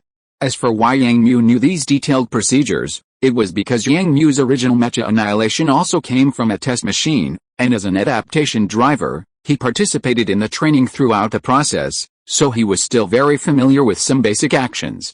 Next is the roll and backward action, Gao Yu said again. Yang Mu rested for a while and started the test again. Mecha sports weapon slot open, fire control system test, Mulan mecha fired a round of firepower, all hitting the target in the distance. Mr. Yan, look, the data has been basically collected. Gao Yu tried the mecha actions one by one, and then handed the final data to Yan Shenfu. Yan Shenfu took the data, but did not look at it, but stretched out his hand to signal Gao Yu to hand him the communicator in his hand.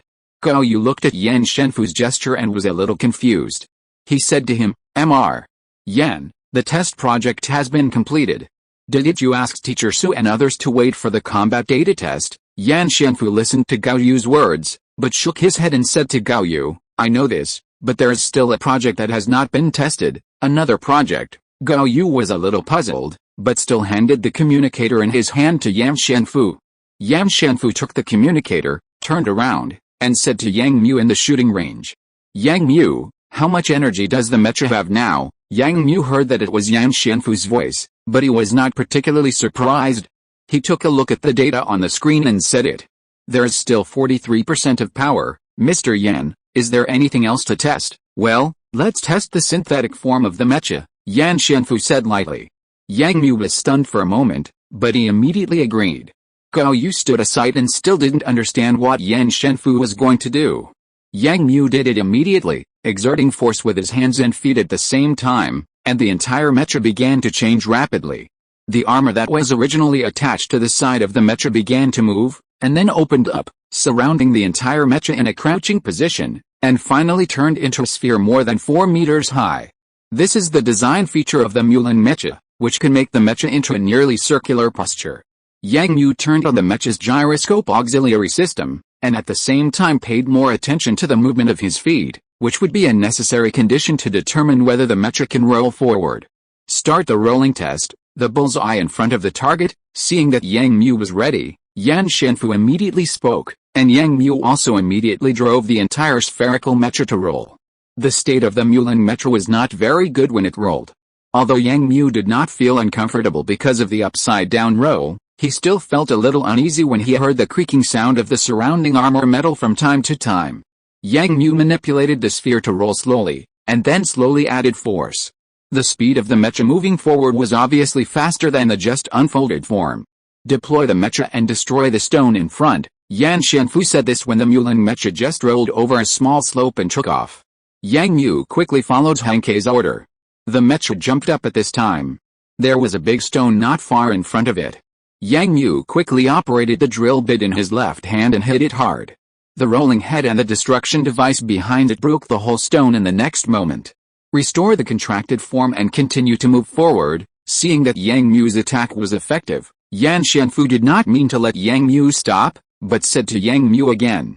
However, Gao Yu next to him looked a little anxious and said to Yan Shenfu, Old Yan, this is too risky. This mecha has just started the initial operation and debugging.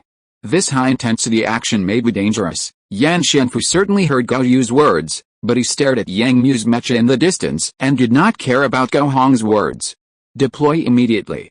Cover the target in front with firepower, and then shrink the form immediately. The sphere rose into the air again, and Yang Mu deployed the mecha again, firing all the missiles behind Mulong. At the same time, the entire mecha quickly shrank in the air, forming a sphere and smashing towards the ground. Yang Mu was concentrating on controlling all this, but at this time, something suddenly happened.